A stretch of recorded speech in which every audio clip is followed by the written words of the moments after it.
Man, every time I see that clip, man, Man, that woo, clip fire. That's my first time seeing it, Rich. you never see that? Oh, Ah, that's lit. right. I was sitting there, I was like, whoa. Yeah, y'all been playing that the whole month, man. That is fire. Yo, you went in, man. You went in, man. Oh man. Shout out to everybody. Thank you for your patience. Appreciate your patience. I guarantee you this show will be worth it. So if you're hung in there and you're still around, you're about to be blessed. You're right. You know what one of my jobs is in this lifetime? I'm one of my many jobs. I'm a spiritual hype man.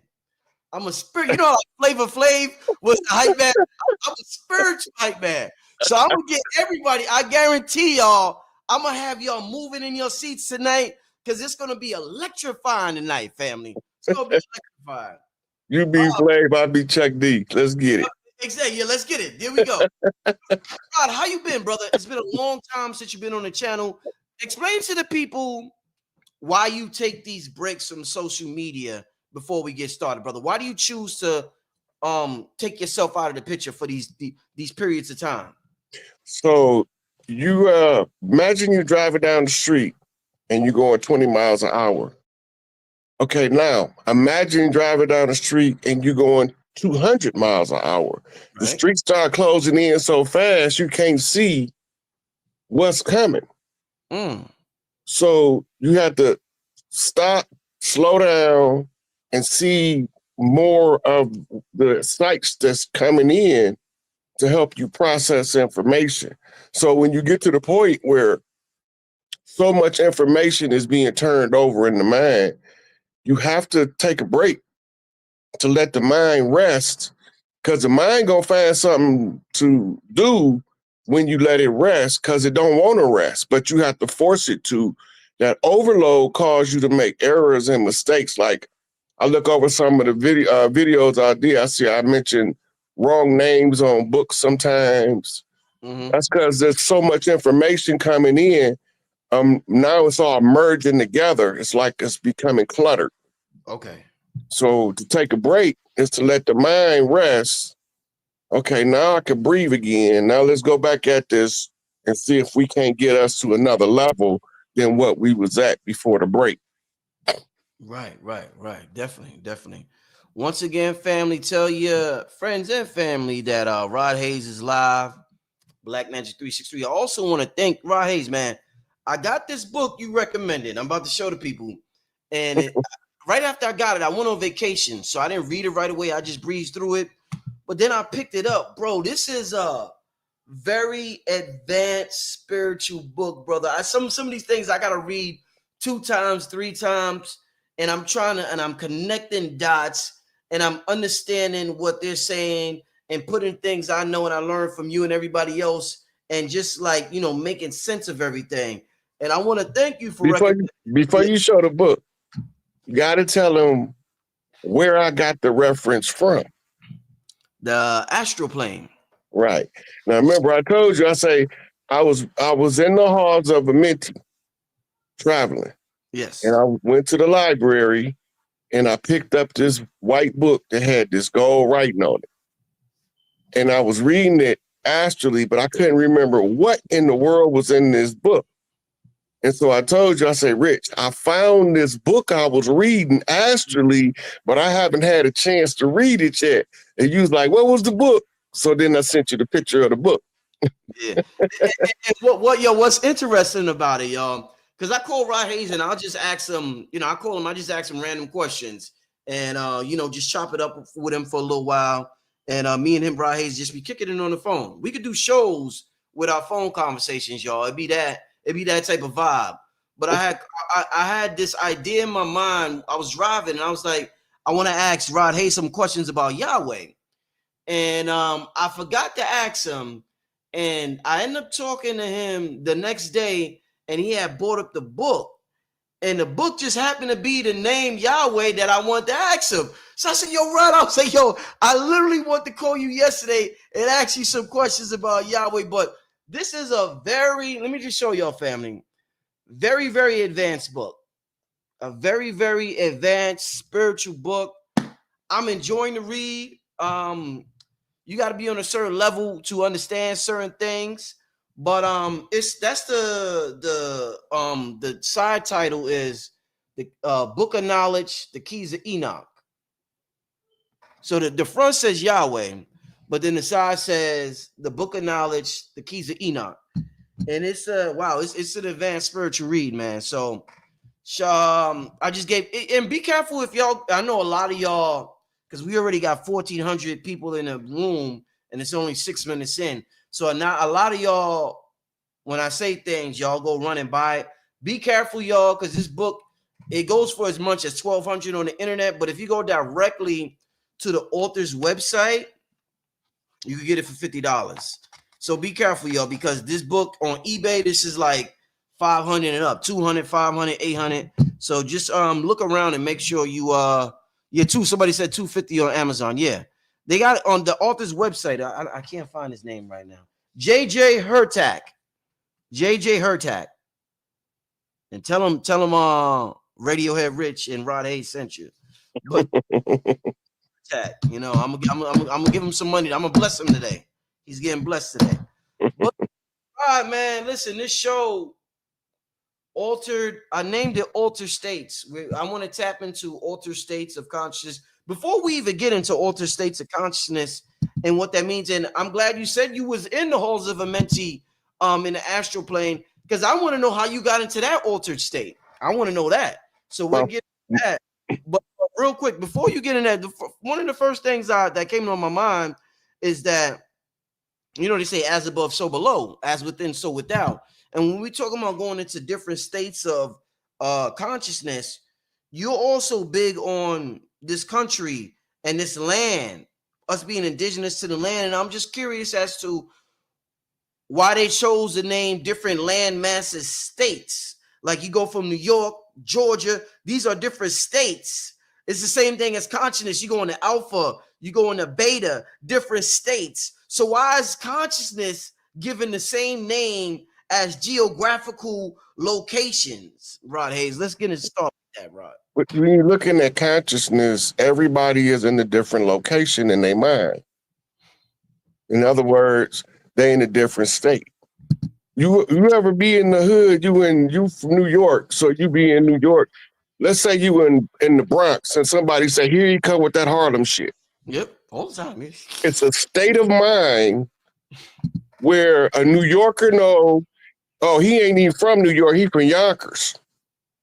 Mm-hmm. Or, oh, I know he from the bridge.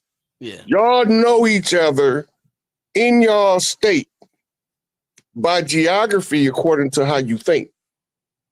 The tribes have imprinted electromagnetic wavelengths that's been layered for eons on top of each other. Right. So when you in New York, when you in your New York state of mind and you follow what you know from New York, you can fit in anywhere. But when you in your Tennessee state of mind, you in your country boy state of mind, you can only fit in similar environments. Right. The New York state of mind literally is the ability to rapidly change from one mentality to another as you travel the boroughs. You're not going to act the same in Brooklyn as you're going to act in Manhattan. You're not going to act the same because you're going to get a result that you're not looking for when you go there. Right? So when you cross 110th Street, when you're going uptown, you're not going to have the same mentality as when you finna cross the bridge in New Jersey. Change your state of mind, yeah. You're changing your state of mind. The state of mind that we develop in any given geographical landmark called a state, right? State really just means condition.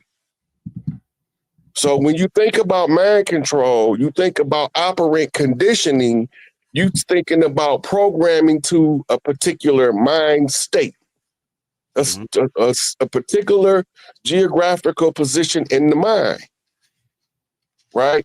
So when you go to California, if you don't know the culture, you can get swallowed up so fast, nobody won't know what happened to you, right?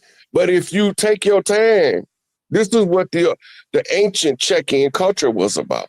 Ooh, ancient check-in. Damn, you said the ancient check-in. It's see, some people been using it wrong. They're not using it the way it's supposed to go.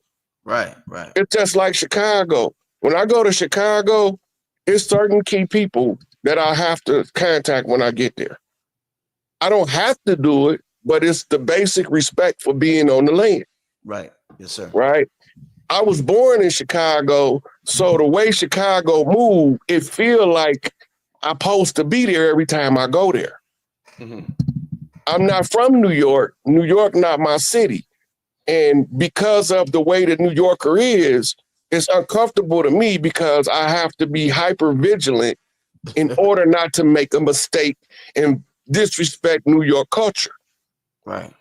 But it's easy for me coming from right outside of Detroit in a little small town to go to the big city of Chicago and fit right in. My whole family coming from Chicago. So we understand the change in the mind state from Pontiac, Michigan to Chicago, Illinois, better than we do.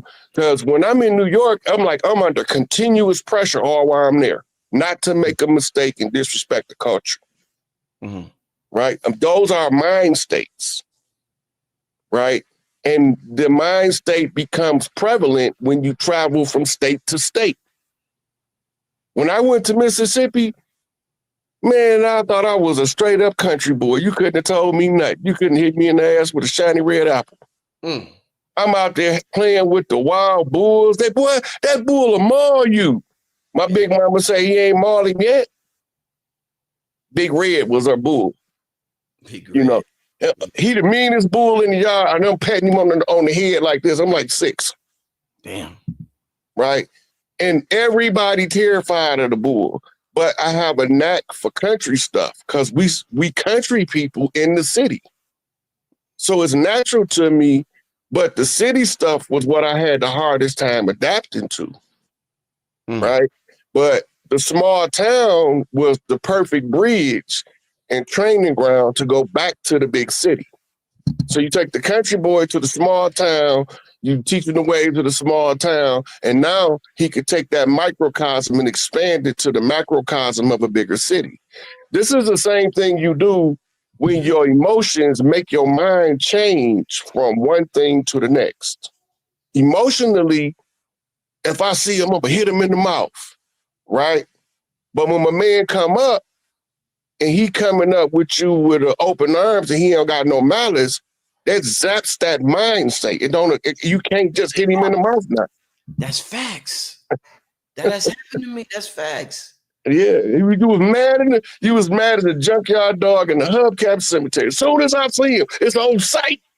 Yo, somebody could neutralize you when you come with that anger, and they listen, brother, I'm sorry. You be like, the energy just vanishes from you, bro. That consciousness, bro. It's mind-boggling, man. Right, because you adjusting your mind state to suit the condition. It's the same as when you go to Florida. That's the finish line.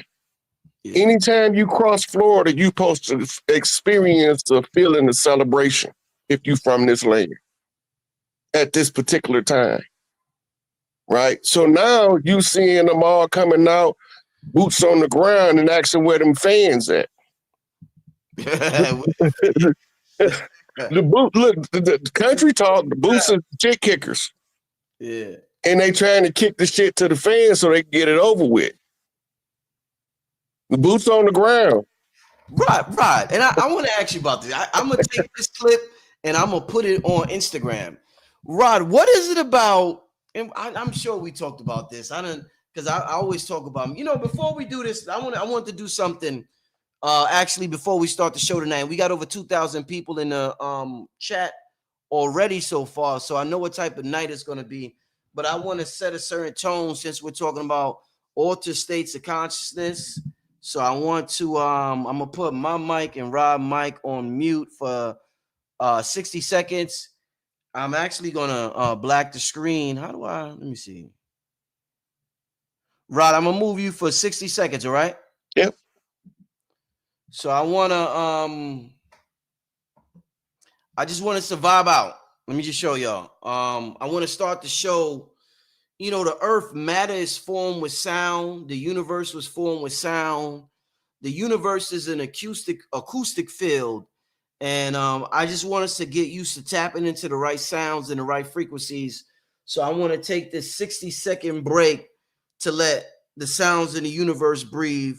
This is a very special sound bowl with very special frequencies. And I want to take 60 seconds to let this breathe and let y'all vibe out to the sound. I want y'all to observe the silence, be present in the silence. I know we have a good time, and I know I'm the spiritual hype man, and I'll be hype. But this is serious business. It's serious, but it's fun at the same time. That's what's so beautiful about it. So we'll be back in 60 seconds. Vibe out to the sound, and appreciate the sound, family. This is how we all came into existence.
You know, sometimes we could be so overstimulated with the internet, technology, and social media. It's important for us to take a spiritual time out. You know how the players on a basketball court, when things are too chaotic, Rod, sometimes the coach calls a timeout and they sit down and they regroup. So it's important, and that goes into Rod taking a spiritual time out for a month from YouTube just to regroup. So it's important for us to take that spiritual time out, even if it's for a minute out of a day, family, and to really appreciate our essence, our divinity, our true identity, where we come from. And thanks for participating in that with me, including you, Rod, including you, my brother. So I want to comment on the singing bowls. Yeah, go ahead, my brother. Go ahead. Somebody in the comments called it ignorance and said we're not in Japan. What they don't understand is the bells was removed for a reason. Mhm. They took the bells from us. They took the singing bowls from us. They took the only thing we got left is maracas and cymbals and tambourines in the church. Right? The understanding of frequency and vibration is the beginning of the understanding of creation. Because you don't want to hear it because you believe it's a foreign culture. All culture on earth came from what you call the Arizona desert. All cultures. Japanese culture, Chinese culture, Hindu culture, barbarian culture, Tartarian culture, whatever name you want to give it. The original earthborn was settling the world from Arizona first. And all of these tools that you see is the tools that was to help us break free. And some of us had to go to World War II and fight in Japan in order to find some of this stuff. Some of us had to go to the Korean War to discover some of our stuff. Some of us had to go to Vietnam and fight in the jungles to find out that them people ain't did nothing to us over here. Some of us had to fight wars all over the world just to get a piece of the truth to bring back home. Don't never neglect the value added to the spiritual tools that other people have, because they got them all from us. We the original, the first template, the original. Ain't we not carbon copies? Other people are carbon copies of us. We are the original, the Omega bloodlines, what they call the old blood. The Omega bloodlines is the oldest bloodline. That's how you go from Alpha to Omega. The Alpha has to wake up the Omega, right? It's a baton race, track and field, Olympics, all that stuff is stuff we used to do in ancient times. Ballet is straight from Atlantis. Ice skating and figure skating is straight from Atlantis. Ice hockey is straight Atlantean. That's why it was melanated people that invented it. Right. You know, so stop being so bigoted, because that's one of the divide and conquer tools that keep us oppressed. It's closing our minds off to stuff that work because you don't think it came from you. And if you one of the originals of the earth, anything on earth came from you. You can't be second and then everything originate from you. If you the original organic Mississippi clay dirt walking, or if you from the what they call the motherland, from the Black Aswan dirt clay of the Nile, you still have to be able to see the benefit in other people's culture, because those are spin-off cultures. Right? We don't throw away the original sitcom because it has spinoffs. And sometimes you have to go back to the original sitcom to understand a particular scene in the spinoff. Right? So it's the same way that we take these tools that we use for spiritual awakening from all over the world. Right. You know, and I had another question in mind, but I like to go with the flow. So you're talking about tools that we're taking from all over the world. This comment right here, I felt that going from South Africa. I got a lot of people from South Africa who tune into the show. So shout out to everybody from South Africa. When I was young, I had a kid in my school from South Africa, and he became one of my closer friends named his name was Sikambuzo Dalamini. So if he's watching, shout out, I was the dude I was cool with, South African name was Sikambuzo Dalamini. Shout out to him. And he used to tell me a lot about South Africa. And what I want to ask you is that my whole life I've heard things about, I felt the connection to South Africa in terms of the information, and you hear about the Credo Mutwa, you hear about the Zulus, and the Zulus was very inspirational, Shaka Zulu, and we hear about so many things with South Africa. A lot when they was going through their apartheid thing, a lot of Black Americans over here, the musicians, Smokey Robinson, we was making noise over here to help them out over there in South Africa. And we were still going through the same struggle. We're still going through the same struggle. Tell me, and since we're talking about states of consciousness, and you talked about that New York state of mind, I'm from Harlem. I got that Harlem state of mind. What is it about South Africa? South Africa is very interesting. What's the deal with South Africa?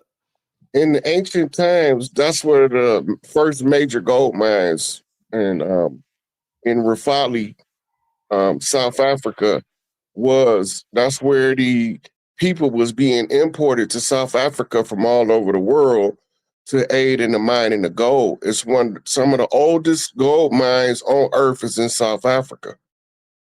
And that was because it was called the Abzu at the time, and it was under the direct jurisdictional reign of Enki, right? The land of Enki, his children is the all of those giant tribes in Africa, yo Dinka, yo Mandinga, yo Zulu, everybody that's not what you call a San or a Twa are children of wives that he had from the San and the Twa that made those big people. And if you remember, Gil Scott had the song, Tell Me Brother, Have You Heard about Johannesburg? Come on now, what's the word? It's Johannesburg.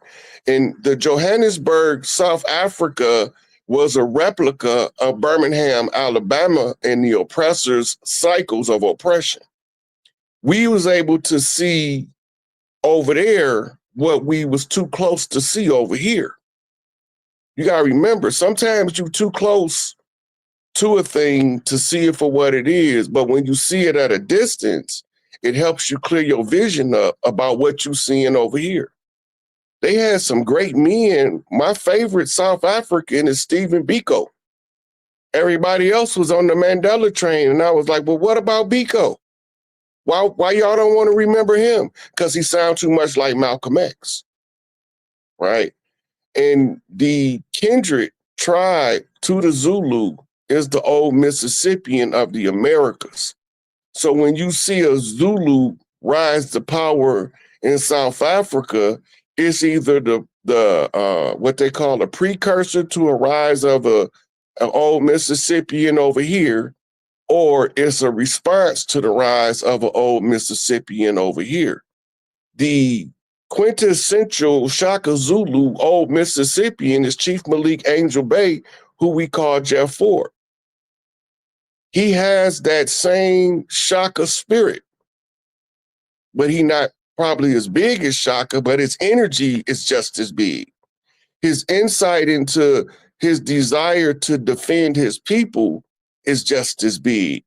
His military strategic acumen is just as sharp. That's why they don't want him out of prison, and they trumped up that case and called him a terrorist before they even knew what a terrorist was. They still don't have a definition. But all of that was to prevent him from organizing the troops and meeting all of the other chiefs face to face in the street. Because once they do that, then we're able to put up a resistance, right? Not just South Africa. If you go and study the Mau Mau from Kenya, right, you get the same feel as when the settlers was over here and we was trying to come up with a way to conquer the colonizer. This is all anti-colonial resistance in Africa and in America. But we got to also remember you had a anti-colonial front in India, which was an extension of Ethiopia. Most of us don't know India is part of Ethiopia, right? We don't know that because they take that part of the history and they bury it in a major universities like Oxford, Yale, Princeton, and only the ones of us with exceptional intellect will be given access to it once they get us the contract not to tell nobody what you find, right? So all of this is a shifting of a global pattern. By seeing it play out in other places, you tend to get used to it where you at, but you're not used to it when you see it being played out somewhere else. So South Africa is directly involved in our liberation. And if you go study Maurice Bishop from Grenada, he was a student of South Africa, right? And all of us, we don't be knowing this because the purpose, Garvey talked about a confraternity. We don't know about the Bang Dong Conference to come up with a counter strategy to fight white supremacy because it's a military doctrine and it has nothing to do with skin color. It has everything to do with concealing the hidden hand, the black hand, the unseen hand behind the cloak of a facade, a false image just put out front. White supremacy ain't what people think it is. And when I first heard Neely Fuller's statement, when I read the ISIS papers by Francis Welsing, if you don't understand white supremacy, everything you think you understand is only confusing you. Yeah. That was a wake-up call for me because now I have to figure out what is this thing, white supremacy, which is global colonization, military conquest of the entire world, using factional fractions under the pretense of something called the white man's burden that was an edict of the Pope. So we traced it all the way back to the Pope, But we don't even know that the Pope ain't even the power structure. He's what you call the CEO. He's just the face that represent the ones that don't want to be seen. Somebody got to be seen. So they put their cat's paw, they fall guy, they Coach Seavers, they crash dummy out front to take the heat while they can count all of the money in the back without worrying about nobody bum rushing the door. I'm at the door. Hey, Rod. I mean, wow. Listen, man. We could do this show for 10 hours if this show could go over. Before we get into the show, what's your thoughts on the Pope dying? Do you think that has some type of spiritual symbology, even if he didn't just die? Do you think it has some type of spiritual symbology? We in a 9-ether year, everything going on. We just everything going on. What do you think that means symbolically? So first you got to start with his age. 88 means the queen has been seated, but it ain't talking about in Europe. Oh shit. Right? 88 is a seated queen. 80 is an open queen seat. 8 is a queen looking for a seat to sit in. 88 mean the queen is seated. When the Pope dies, it's opening up the clear pathway of the Great Mother back to the sacerdotal seat. At this particular time, it's directly tied to that. Because remember, the Pope's seat sits under Big Mama's seat. He's the underminer. He's the supplanter, right? He's representing the quintessential Jacobite, the one who goes under to loosen the root in order to replace the plant, an underminer, a supplanter. That's what it means. So once he croak, pass over, unalive, whatever you want to call it, once they announce it, that's a confession. And it's tied to the numbers because they talking numbers and they talking symbols. Rod, real quick, Rod. This is a very interesting comment. You know, the piano has 88 keys in it when you get a real piano. So it's interesting. You know, the keys in the piano is closely related to the, cosmos and all that. But go ahead. I just want to thank you for pointing that out, Levi. Yeah. And so when all of the keys been turned, right, that's when you can get the full access to the piano. You don't learn the piano 88 keys at a time. You learn it one key at a time. Yeah. But once you know all 88 keys, you can make music. You can make classical music, jazz, ragtime. You can play the piano and rock and roll because you know the 88 keys, right? Now, the keys is also symbolic because the Papal Church is represented by a gold key and a silver key. The gold key is what they call solar magic, astrology. And the silver key is lunar magic, dreams and tarot and runes, oracles. If you're not a master of both, you can only see one side. The gold key also represents the father line, and the silver key represents the mother line. Right? Masculine and feminine. We're talking about the law of gender now, which takes us back to Hermetics. Everything they do, like we know that when they announced Queen Lizard Bitch to be dead, that she had been dead. Queen Lizard Bitch. You a funny dude, Ron. Come on, man. You a funny dude. Go ahead, though. Go ahead. We know this robotoid that they call Francis. That's why his hands don't come down on his body, because he's a robot. When you said it on my show, I said Rod is bugging the fuck out. But go ahead, though.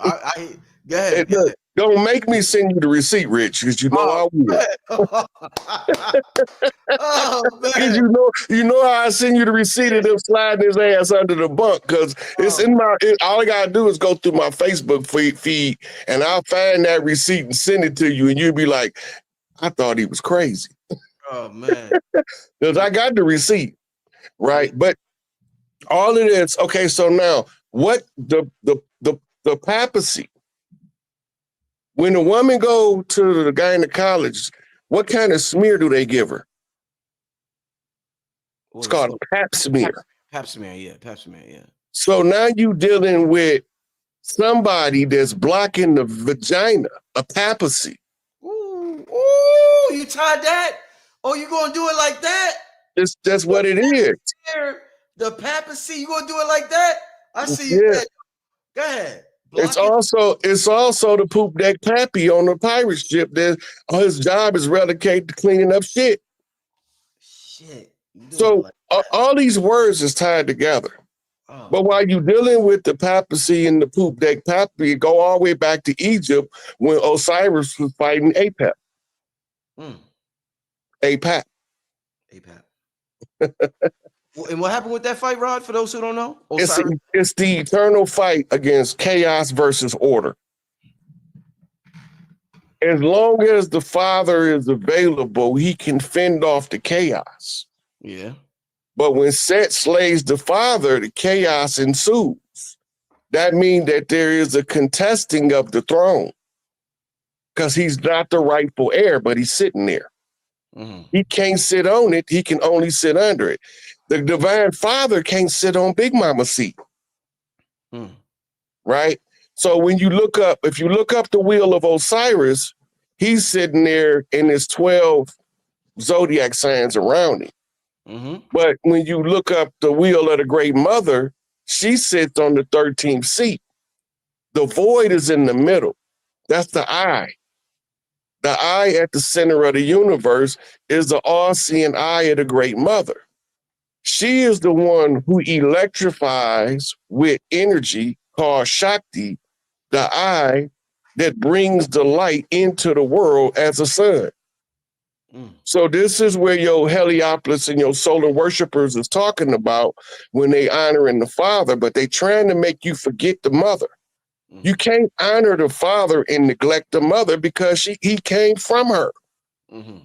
He ain't got no womb. He can't spit no babies out no womb. They've been trying to replicate it for thousands of years, and every time they get close, they fail so miserably, they reset the clock. Ain't no more resets now. They done. They 6,000 years of trying to figure out how to make a man have a baby like a woman.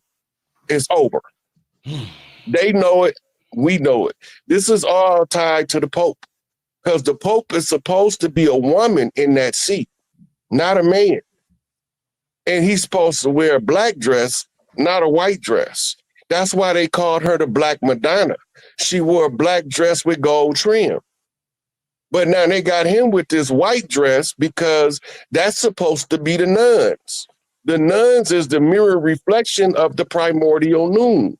It's all in the doctrines, but it's so scattered out, we don't know what we're looking at because we all forgot the holy drama, which is the story that is the blueprint to reclaim and restore order to everything. Whenever the chaos takes over, you know it because you have people behaving in chaotic manners. You have a misunderstanding the roles of gender, the roles of education, the breaking up the families. All of that's part of the creation of the chaos to play out on the ground as it plays out in the greater universe. As it decaying society's entropy is the building of the chaos. And this is why all of those secret societies say from the chaos come order. Yeah. Aleister Crowley and all of them, right? Yeah, like Crowley, they call him evil. He was from the left-hand path. But we don't even know what left-hand path means. I mean, Rod, he was into like semen and blood type shit. You know what I mean? Like he was now, we gotta go. If you really want to understand Crowley, you gotta go back to where he started. Crowley said, I'm gonna go into the Masonic lodges to find out what's going on. And when I get done mastering all their BS, I'm going to give it away for free to everybody in the world that want it. Oh, that's what he was doing? That's what he said he was doing. When he was a teenager. Right. He made his mind up to infiltrate the Masonic Lodge and any other secret society that's being used to oppress masses of people. Right?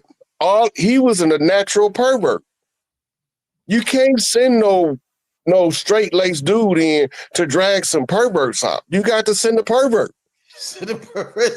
That's a good point. That's why when everybody talk about Puffy, I say, okay, well, who is Puffy trying to drag out?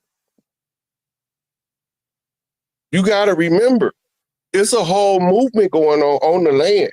But you can't send no heterosexual in the pack of homosexuals that tell him that you want to drag him out in the open. He ain't gonna never get him out unless he get turned out. Ooh, yo, this motherfucker dropping it tonight, y'all. Come on. Go ahead. I'm sorry. Whatever happened to Puffy, he better not let Clive get away. That's all I can tell you. His only job is to hold on to Clive Davis until the bitter end, because that's the SOB that he went in to get. Right. Oh shit. So all his troubles is in Clive Davis' lap right now. Cool. And Clive Davis got a series of associates that's begging him to have somebody X him out while he in the lockup. They want him dead because they know if Clive go down, it's taking down Lyle Cohen, it's taking down Ted Fields, it's taking down what was the dude for Tommy Mottola, Jimmy Iovine, all of the ones that's been physically protected by the Jewish Defense League, the same people that had hits on all of your favorite celebrities. They the same ones that it hasn't changed in 500 years of their oppression. The only thing they just keep tricking you as to what the real dirty hands look like. And Noble Drew Ali showed them to you. And we still don't believe it. We the many, they the few. Mm-hmm. Remember, it was only a third of the angels that fell. That means that it was 2/3 still on the ground. Mm-hmm. So it's 2/3 against 1/3. They not smarter than us individually or collectively, but they had an upper hand because they was concealed amongst us. Mm-hmm. So that gave them a chance to get a head start in the fight. They got a head start. They almost got to the finish line, but they were so busy doing their dirt, they have to call the same people that the righteous got to call to finish the game because they don't know what to do next. Mm. So now we all get together and we say, okay, everybody take a piece of this puzzle and somebody gonna put it all together. So we go back, we read the Nation of Islam, Dr. Elijah Muhammad tell you what he tell you. Clarence 13 next tell you what he tell you. Yahweh ben Yahweh tell you what he tell you. Noble Drew Ali tell you what he tell you. They go all the way back. Marcus Garvey tell you what he tell you. Frederick Douglass tell you what he tell you. And you got in order to win a protracted struggle, we don't study protracted struggle. It's only a couple kids from the Panthers, a couple Vice Lord kids from back in the day that have been studying military strategy. It's a couple of them up that they've called 5%ers in New York that study this protracted struggle enough to know where they dog at in the fight. Mm-hmm. Most of us don't know where our dog at in the fight. So we think we kicking somebody else's dog, we kicking our own dog, and now we made our own dogs turn against us. Mm. Right? Dr. Clark told you just because a statement is not true don't mean it's not used to carry a piece of the truth in it. Right? And this is a hard thing for us to understand because it's code talk. Right? Gil Scott says the ghetto code, deep dash. Right? Sound like Bugs Bunny or Woody Woodpecker. It's all in there. They telling us the code and how to read it. But we so busy trying to go along to get along that we just angry sheep. I call them angry sheep. Because they'll F you up about their master, but they're not going to do nothing for liberation. Just to keep the system and the status quo intact, your closest road dog going to cross you out because he getting a little bit of a bag. But he don't know they coming for his ass if he get too much of a bag. You got to limit before they come for you. If you go back to the Fab Five Freddy Tupac interview, you see over the next 5 years, y'all gonna see the evolution in y'all face through all my struggles, this before the rape case.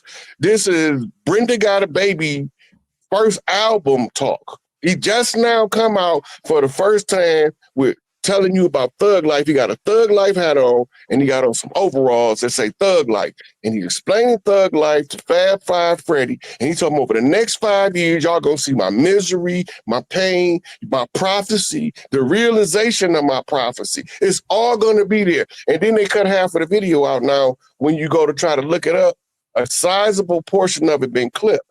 But get Fab Five Freddy on here and ask him about that interview.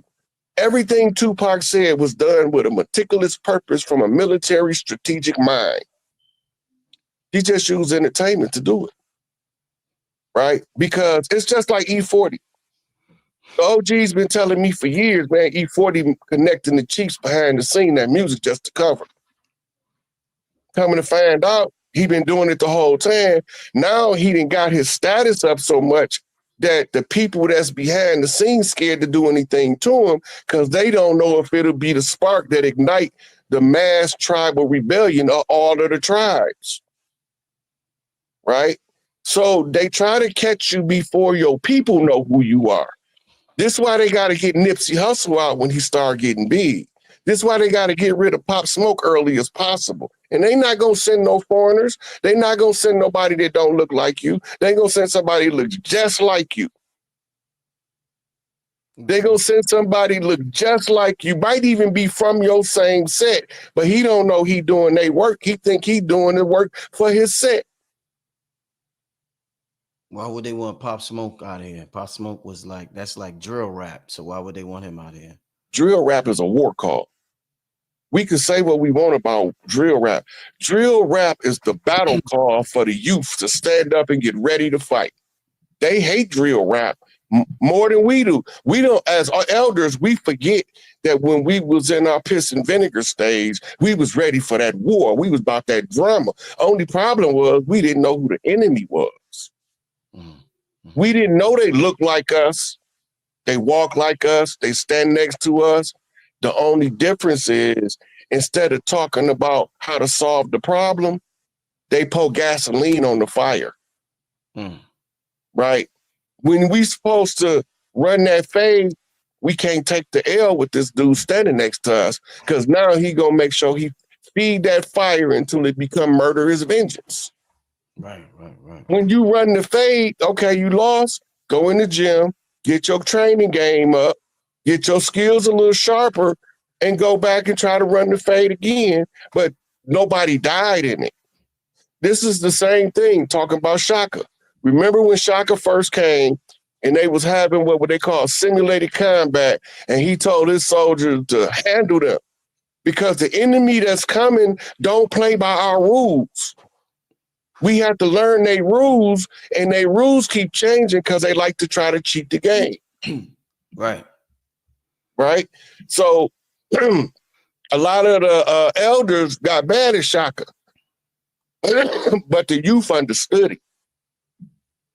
This is why it's critical and pivotal to get rid of the ones that speak like Malcolm spoke before the youth internalize that fire that he got.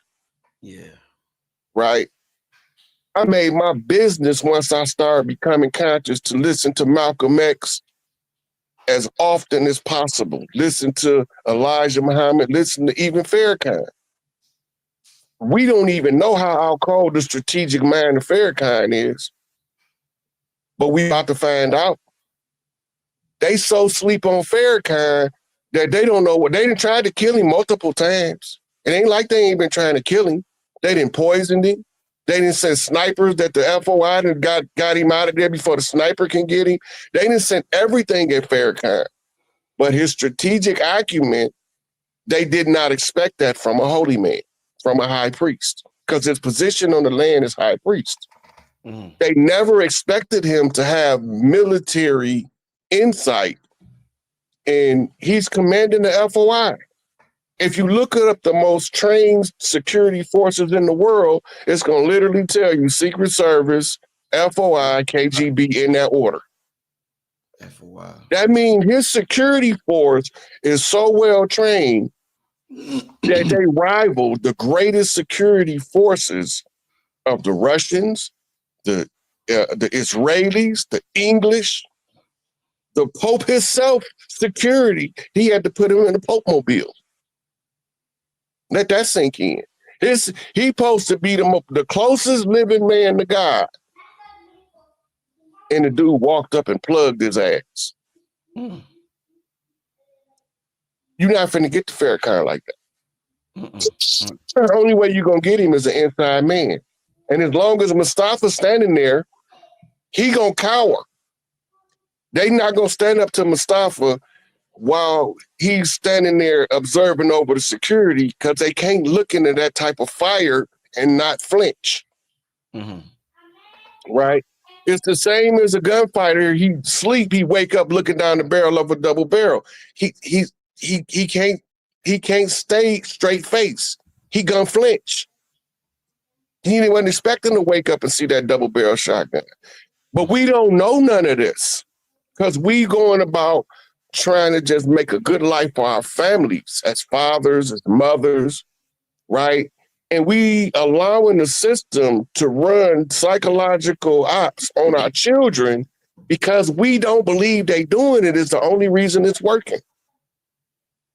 The only reason they got this far is because they got in good enough with us for us to believe that we patriots. I'm not a patriot, I'm a matriot. I'm not for the patriarchy, I'm for the matriarchy. But soon as we remember the tribal traditions and the tribal matriarchal order, and the men start being something different in the presence of the women that stand in that matriarchal motherly energy, we're not gonna let you disrespect it. You done been walking down the street in New York and seeing guys pull up on a dude aggressing one of the old ladies. Hey man, you better leave her alone. That's Auntie so-and-so. She live up there. She been over here for 55 years. You're not finna come giving her a hard time, right? And they don't even really know her like that. That energy of that matriarch make them stand up, even if they didn't want to. Because you would hear them a lot of time walk, man, I don't know why I got in them folks' business. I ain't had nothing to do with that. Yes, you did. You seen the big mama getting disrespected and you checked the one disrespecting her. That's the nature of the masculine when he's being himself. This is why they don't want us to be ourselves. And that's one of the main messages Elijah Muhammad said, accept your own and be yourself. The rest will take care of itself. Right. You know what's fucked up though, Rod? I'm gonna tell you, just to bring in a real life scenario, and I know that all of this sounds great, and the women love it. The women love this type of talk, and the brothers feel like men when you talk like this. But the reality of this is, just this particular situation that we're talking about. I was watching. We talking about the Nation of Islam. I was watching an interview with the brother Nuri Muhammad, and Nuri Muhammad. He's a short brother. He's probably about 5'4", 5'5", something like that. And he said he tried to break up a fight one day between a brother who was, manhandling his woman, and he almost lost his life behind it. So it sounds good when we be like, you got to be a man and you got to protect the black woman. But the reality is, you got a family to go home to. You ain't trying to lose your motherfucking life protecting somebody you don't know, and most likely they're gonna get back together. So I believe, hold on, Rod, I believe in this situation, when we talk about this, context is king. We have to take into accountability the context behind every situation, because you can't go out there being Captain Save-A-Hole and thinking I'm protecting the matriarch like that. That shit don't. The brother Nuri Muhammad almost lost his life. He's a leader. He's got a family. So this that is shit. showing you that I understand what you're talking about. I have seen the dude abusing a woman, and the guy stop him from abusing her, and she turn around, and both of them beat the dude up for breaking it up. But that's not the same thing as what I'm talking about. That's what you call an imitation of life. It's a false facade. First of all, the big mama energy when she walk in. All you got to do is watch the babies. Watch the baby. They're going to run to it like they've been knowing their whole life. And she gonna be so happy to see him. That's the big mama energy, not the energy of the one the baby's looking at her like, ooh, she stank. Right? The baby's gonna tell you before the grown folks because we've been desensitized. We've been Pavlovian programmed to only respond to certain situations. That's why it's so hard for men and women to be in a relationship right now, because they both trying to play each other's role. The man trying to be the dominant woman and the woman trying to show him how to be a masculine man, and it ain't gonna never work. They gonna never work. And a lot of what you're talking about, I've seen, but it got to be a point of reckoning in this collective society when it comes to the male-female dynamic. And, you know, it's like people tell you race matter. The only reason race matter is because they need the race card to keep us divided. And that's the number one reason why it matters. But everybody that's powerful deal with people from other races without conflict. At least without open conflict. Most of their conflict be posturing and gestures. They don't fight. You're not finna see, well, you might see Ibrahim Traore punch one of them in the mouth, but it ain't too many of those world leaders gonna do something. But my boy might get down with one of them if he feeling that way, because he tired. He the same kind of tired I am, right? I slap all of them. But the whole problem being is when you get to a certain level, whether it's the economic level, the social influence level, what they call political influence is really social influence. Politicians is just them decoy ducks. As long as you see politicians, you won't see the real power. You got to get rid of the politicians to see the power players got to step out front when you get rid of the politicians. As long as you got politicians, the real power players are shielded. They in office buildings and lodges in DC, in New Jersey, and in New York. Now they got a couple more lodges. They got one in LA and they got one in New Orleans. Then that one could be the people down there so hard on them, they can't even operate the same way as the ones in DC, Philly, New York, and New Jersey. The ones coming out of them lodges is the ones telling your politicians what to do. The ones coming out that lodge in California, that's who telling your handlers of celebrities, telling to shut up. Right? Them the ones that put the hit on Michael Jackson. Them the ones that put the hit on Tupac Shakur. Them ones in that lodge out there. Right? If I was to go to one of them and show you where the lodge at, it'd cause so many problems. And for me, personally, I could just sit here and tell you where to look for them. Instead of going out there where they had boots on the ground, creating the problem, because they gonna laugh when they hear me telling y'all. It's funny to them that I'm telling y'all where they lodge is at. The original Dirty Players Fez's is in the George Washington Masonic Memorial. So if you want to know who the original Dirty Moors was, they Fez is right there with their names on it. Right? They laugh because they say them people ain't gonna believe what he's talking about. Some of them gonna look. And then they gonna find receipts to the receipts to get more fine-tuned, because the more eyes you got on the problem, the more potential you have to solve it. Right. I want to talk to you about, you done mentioned several times, you referenced Boots on the Ground. And for those who don't know, it's a new dance movement that's going, I don't know if I'm describing it the right way.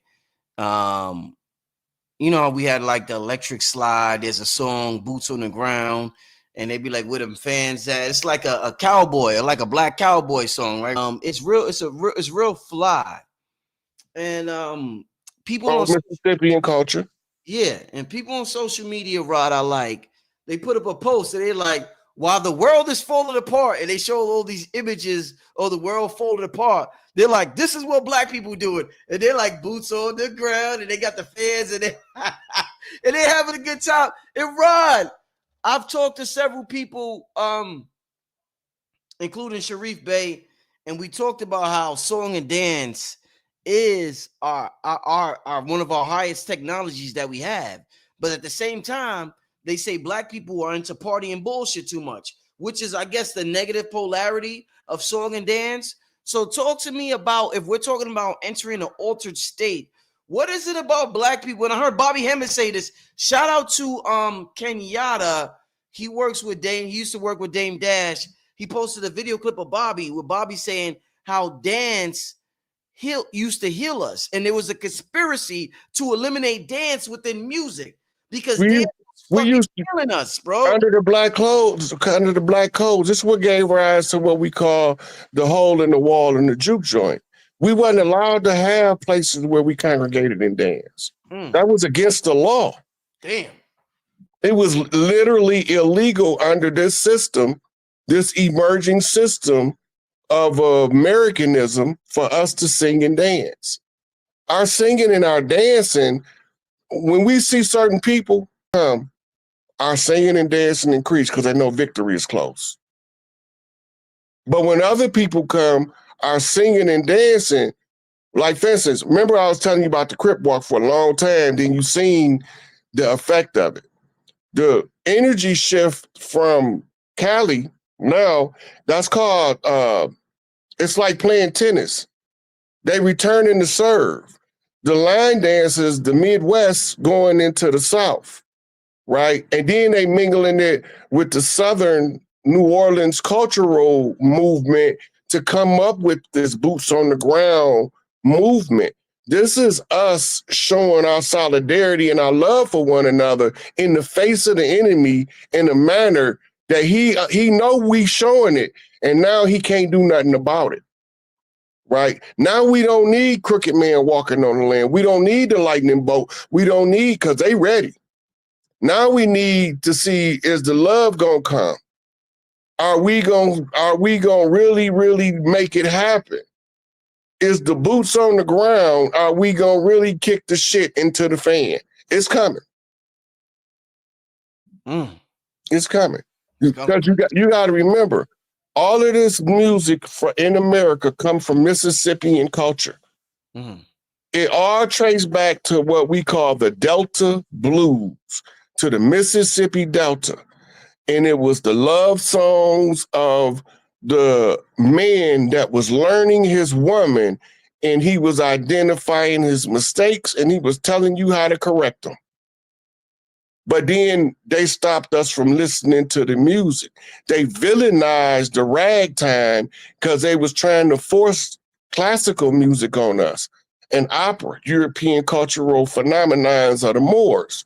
We was rebellious to it. This is when Scott Joplin decided to create ragtime. It was a different stroke of them 88 keys in a manner that a person that played classical couldn't always keep up. So was classical us or not? Classical was Moorish. It's European Moorish. Our answer to European Moorish classical music was ragtime, which gave birth to all fields of jazz. You fuck with classical music, right? They say that the best music for your brain. Moorish European, right? That's what they say. Well, certain ones like Bach, Beethoven, the music was originally designed to open up channels in the mind, but because we had a more confrontational character, they had a more subdued character, so their music wasn't appealing to us. When we wanted to make classical music appealing to us, we created the different genres of jazz.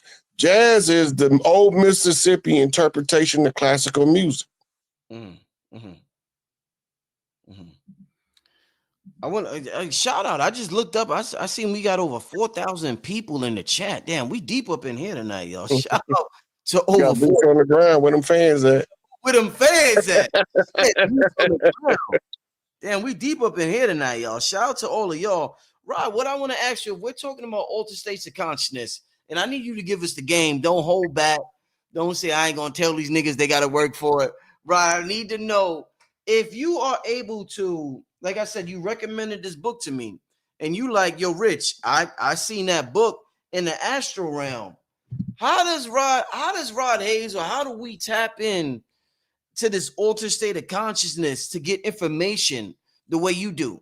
You're a different type of scholar. We all recognize it. We all appreciate it. We all see it. We see when you on the show with me, you always blowing it down. You the chief. You the big chief. You blowing it down. You know what I'm saying? All the time. So how are you able to tap in to these altered states of consciousness? Because I know a lot of people will love to emulate what you do and get their own version to that will help them individually. How are you able to do this, Rod?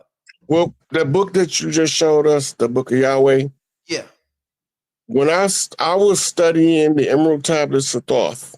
Yeah. And I was using some techniques from that book. Mm-hmm. And I didn't know they was working until I started finding stuff. Like, it's hard to distinguish an astral travel from a dream. I always been called a dreamer, dream walker since I was a baby. Mm-hmm. Right? They just called me the dream walker and the prophet because I used to visually see stuff. Mm-hmm. You know, and I used to have dreams that would come into reality. So I already had a head start. The training program is to study dreams, to study astral travel, and to study remote viewing. The more you understand any faculty of mind, the easier it is to access it. Mm-hmm. Right? And once you start accessing it, you just have to keep doing it. Right. The more you do it, the better you get at it. Right. I always was a loner type. I like to be by myself a lot. And I used to have people talking to me that I couldn't see, and it used to piss me off. So I can't see these people. I don't know where they at, right. But I can hear them talking to me like I hear you talking right now. And it used to piss me off. I used to get angry because I'm in this room full of people. I don't know if it's these people playing games with me or if it's these people I can't see that's trying to tell me something. Because by the time I was like maybe 7, I knew it was a difference in the people I couldn't see, the information that they would tell me, and then the people that I'll be in the room with would tell me some different information. And a lot of time, the information that the people I can't see tell me is more accurate when I follow up to find out how do it work. What is this? So I used to tell my mama stuff. My mama used to say, baby, you got to be careful. You can't tell people everything you thinking because they're going to think you crazy and drug you up and make you lose your mind. Mm-hmm. And if you lose your mind, you lose your soul. And I was like, what the hell? And she's telling this to a 4, 5, 6-year-old. Right? But all of the tools are available by studying ESP, by studying astral projection, hemisync. The more you study, the more you can tap into the faculty. Once you recognize how it feels, if you get smells, some people get scents come in, some people get sounds come in. But once you've realized what it takes for you to enter into that altered state, you can duplicate it. But if you never pay attention to what your mind is doing, what your body is feeling, you ain't gonna never be able to tap in, and you gonna always be one of those people that think everybody else is crazy and you the only one know something. Right. Rod, let me ask you this. Oh man, see, we listen, family. I tell you, I'm the spiritual hype man. The show really just started. The show really just started, family. We have just started. That was just the intro. This shit just started, family. Rod, listen. So I've been watching a lot of like they got these shows on YouTube where these white dudes, they go to Europe, not Europe, I'm sorry. They go to Africa and they be with these tribes and shit like that. And they experience how the tribes live, and they record it or whatever. And just watching that and my knowledge of always seeing people over in Africa, we're talking about altered states, Rod. They always, you know what they always do when they want to tap into an altered state? And when I want to ask you, because I told you, one of my closest friends was from South Africa, and South Africa seemed like they got some shit popping over there. They always got a damn mask on, Rod. What is it about the mask in altered states? And is this do the indigenous in America use the same thing? Is this an African thing? Is this an American thing? It was a global phenomenon of any tribal system. Talk to me about the mask. Why is the mask so important to tapping in to altered states, higher dimensions? Right now, people use drugs. Back then, they use masks, Rod. What is it about the mask, Rod? And while you answer that, I'm gonna put the mask on. Go ahead. Why you answer that? So the mask is a physical object that holds a frequency. Whoever make the mask charges the mask with the energy of who or what is trying to repeatedly access. Not just the mask, the statuary too. Like I was going to ask you about the statue that's holding your mic, right? Because she looks slightly African, but she also look a little Cambodian. But this is because some of those masks are thousands of years old. They've been used by so many shamans that if you are from that bloodline and you put it on, it instantly triggers something in your DNA to wake that part of you up. I like that one, by the way, Brother Rich. Good time.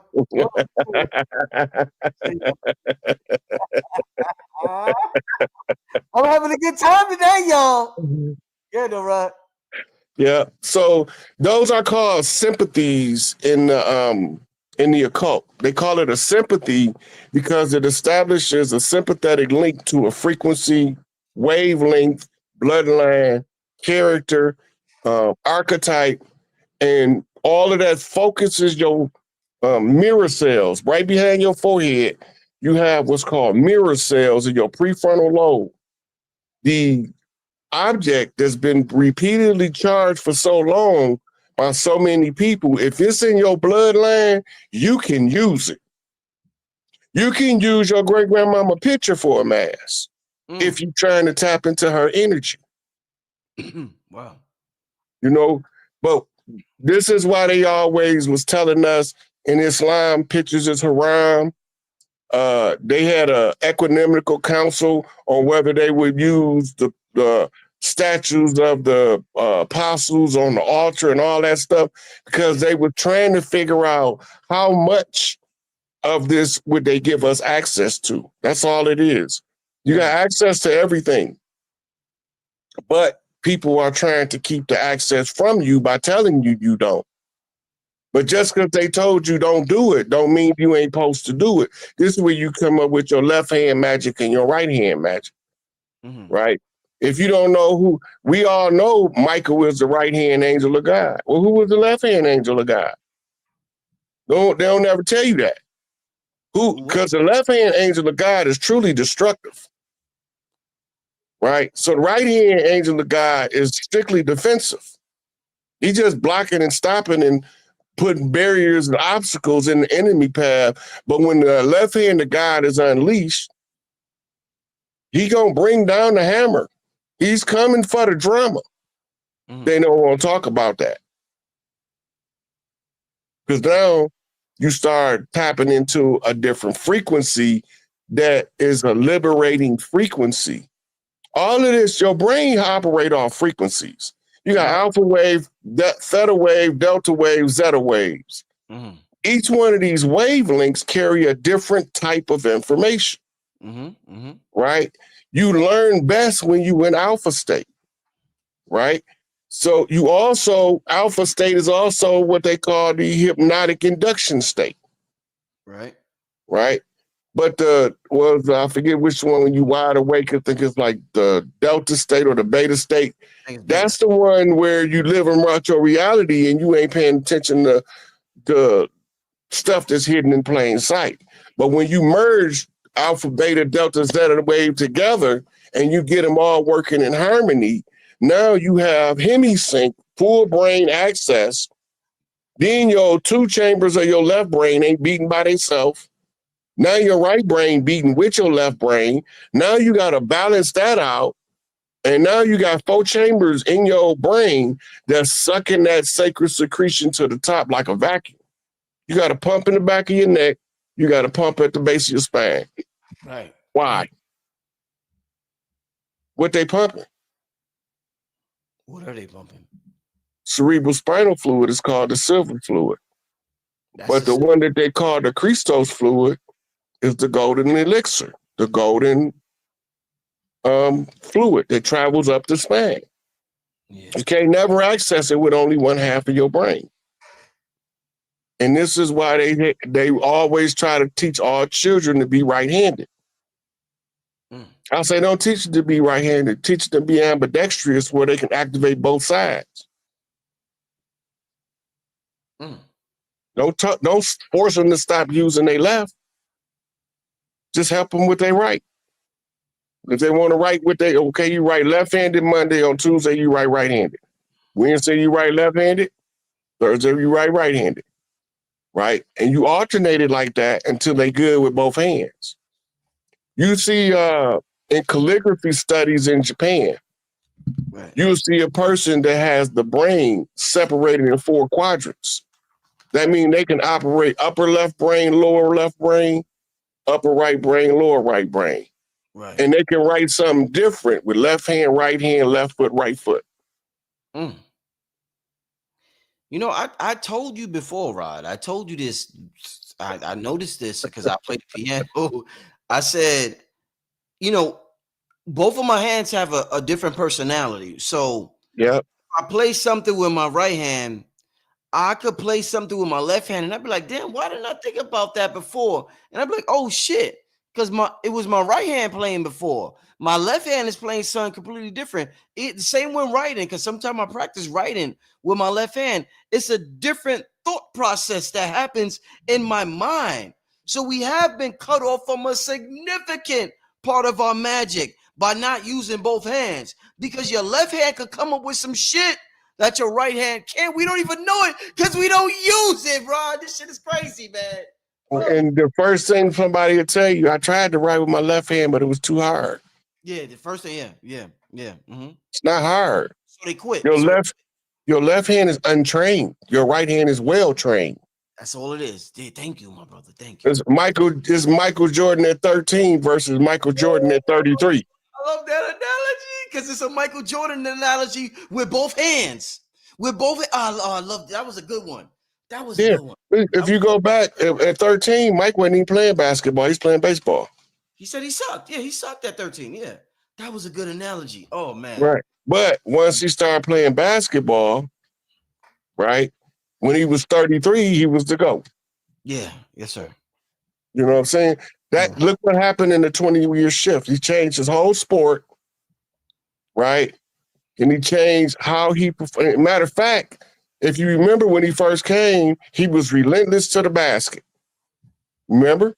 Mm-hmm. But then when he took the retirement year off, he came back, he had something called a fadeaway. Fadeaway. He had to develop the fadeaway, yeah.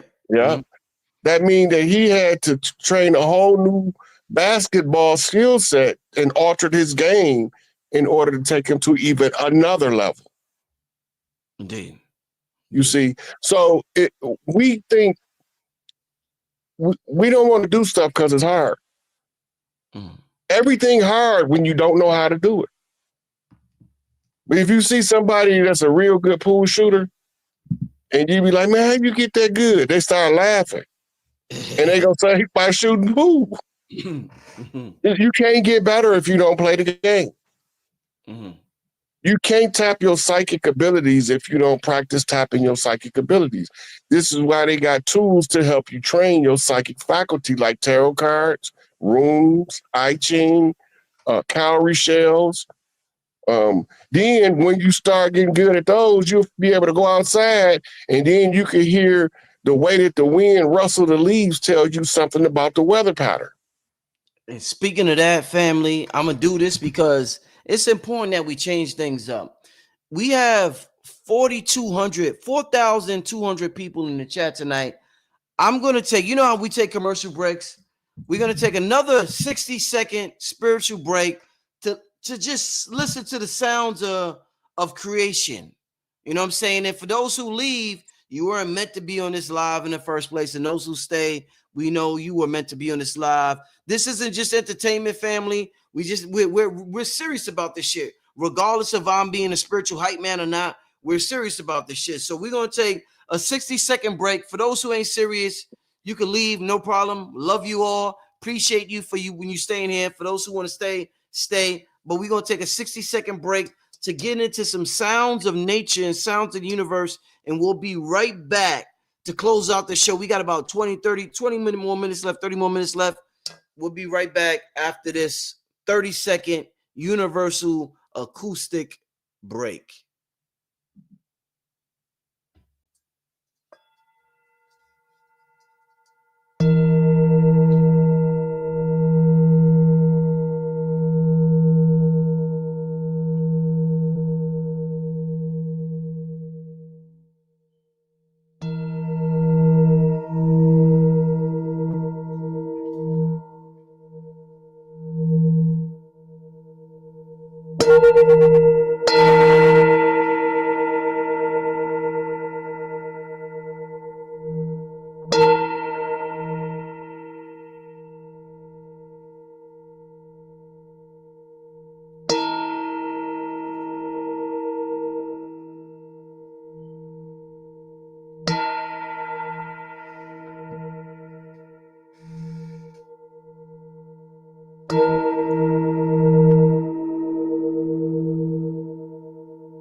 Right.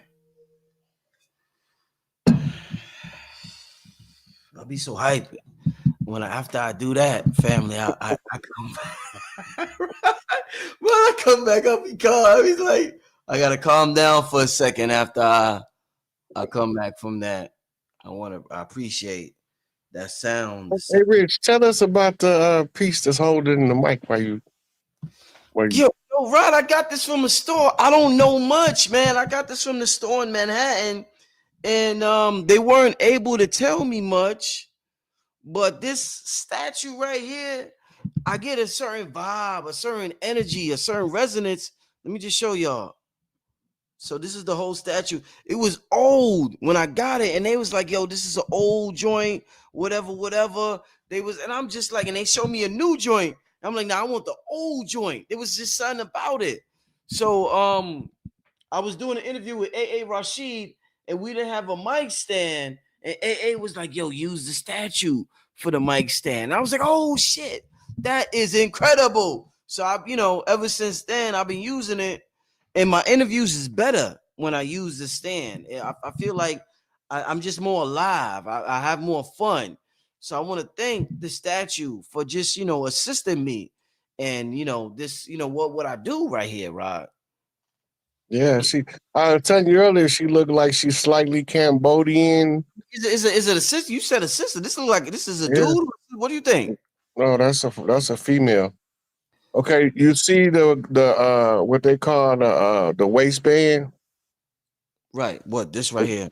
Yep. Then you see the split down the middle. Right there. Uh-huh. Yeah, that's how you know it's a skirt. But dudes ain't wear that back in there? And then that no. No.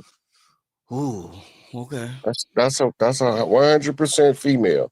Now Mm. remember, most of these priests is masquerading as women. Somebody said no boobs. As an American man, the first thing I would think about is where the fuck the boobs at. Somebody said that. You know what I mean? All women don't have big boobs. All women don't have big boobs. Right. But when you look at the earrings, the hairstyle is the beehive. Yeah. That's a woman all day long. Mm. And Right. if I keep on looking, I might even remember where she's from because it looked familiar. Shit. Yeah, I know you be tapping in, Rod. Yo, Rod, you know what? I want to get to a couple of questions from y'all before we get out here. So start putting questions in the chat. Rod, you know, I'll be talking to you on the phone, brother, and we be talking about some topics, and we was talking about the tobacco. You know one of my new nicknames is Tobacco Rich. I know that. That's one of my. You know, I gotta send you this, Rod. You gotta send me an address, a PO box or something. I got 100% pure tobacco from the curanderos, the shamans in Honduras. This is where Dr. Sebi's from. The dudes that cured Dr. Sebi, the curanderos, the tobacco they use to do their rituals. I got their tobacco in my possession. And when I tell you I used it, Rod, and when I tell you I had major breakthroughs, I mean, like, it made me realize, Rod, the weed we get out here ain't shit. And I'm not into weed that much. But all this shit, man, listen, I'm not even into shrooms that much. But listen, the tobacco that for some reason, we hear about everything else.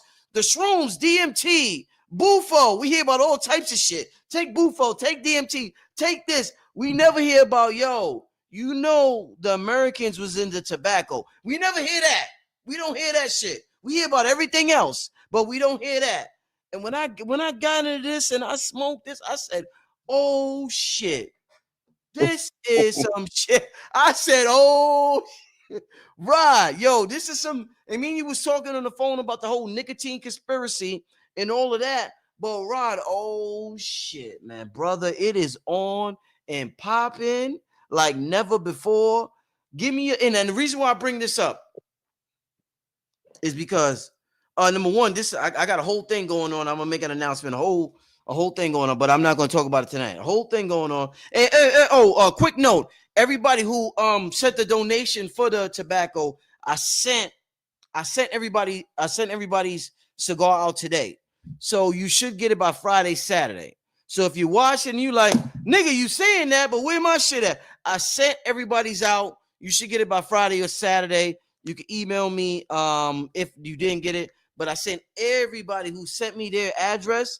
I sent it out today, and you should get it by Friday or Saturday. But Rod, I was watching this joint on YouTube, like I said, with the white boys that go in Africa and they with these tribes. And one of the things the tribes do, all of them, I mean, these are like tribes. All they want to do is hunt. All they do is hunt, and they protect the woman, they protect their village, and they live a happy life, song, dance, all that. But one of the things they all do is engage in tobacco, not weed, not all this exotic shit.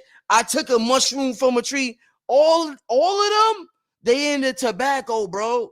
All the African tribes that I watch on these shows. So if we're talking about altered states, what is it about tobacco in altered states, Rod Hayes? We've been using tobacco so long that it automatically has an allure to us. Okay. The problem with modern cigarettes from like Winston and Marlboro is the chemicals they put on it is designed to stifle the effects of the natural tobacco. When they tell you about the best cigars, where they tell you they're from, Rich? Cuba. Cuba got a certain environment, but that same environment is in Dominica, Haiti. They grow tobacco there too. Yeah. Yep. That same environment is in Jamaica. They grow tobacco there too. Right? The hardest tobacco to get is you have to hike up the mountains in Jamaica to get from the high shamans. They don't like to share it because of the medicinal values of it and the spiritual attuning values it have. It's hard to get. So a lot of the other shamans like Rastas settle for marijuana. But tobacco is ancient to us. We've been using it for spiritual purposes for so long that sometimes when you get real, fresh, clean tobacco with no pesticides or herbicides on it, it can have the effect of immediately waking you up on the first puff. Yeah. You know, it's cultural, but the culture is tied to the connection between the environment, the land, and the communication of the land and the foliage with the people. I mean, you probably heard me say we sprang up like trees. Yeah. We originally came up like trees, but I say that for a reason, because the foliage, the health of the foliage tell you the health of the planet, right? Now you seeing that they're starting to grow grass in the desert. That's a good sign. That's what they call the return of Oshun in the Orisha story. The deserts fade away and become lush vegetation. But when Oshun withholds her sweet waters, then the masculine energy create deserts trying to beat sweet water from a rock. That's where the term, you can't get water from a rock. You can't get blood from a rock. You can make a rock sweat and get water from it, but you can't beat water out of a rock. You beat that rock all day long and you just keep coming up with dust, right? It's making a desert. And the desert is the side effect of the rogue patriarchy and warfare and the disrespect of the divine feminine, right? The recognition of the divine feminine and the embracing brings about foliage that's going to tell you. It's communication with the vegetation and different. It's the same way if you eat fresh food from your own garden, you're going to be healthier than anything you get out the grocery store. Yes, indeed. Yes, indeed. Yes, indeed.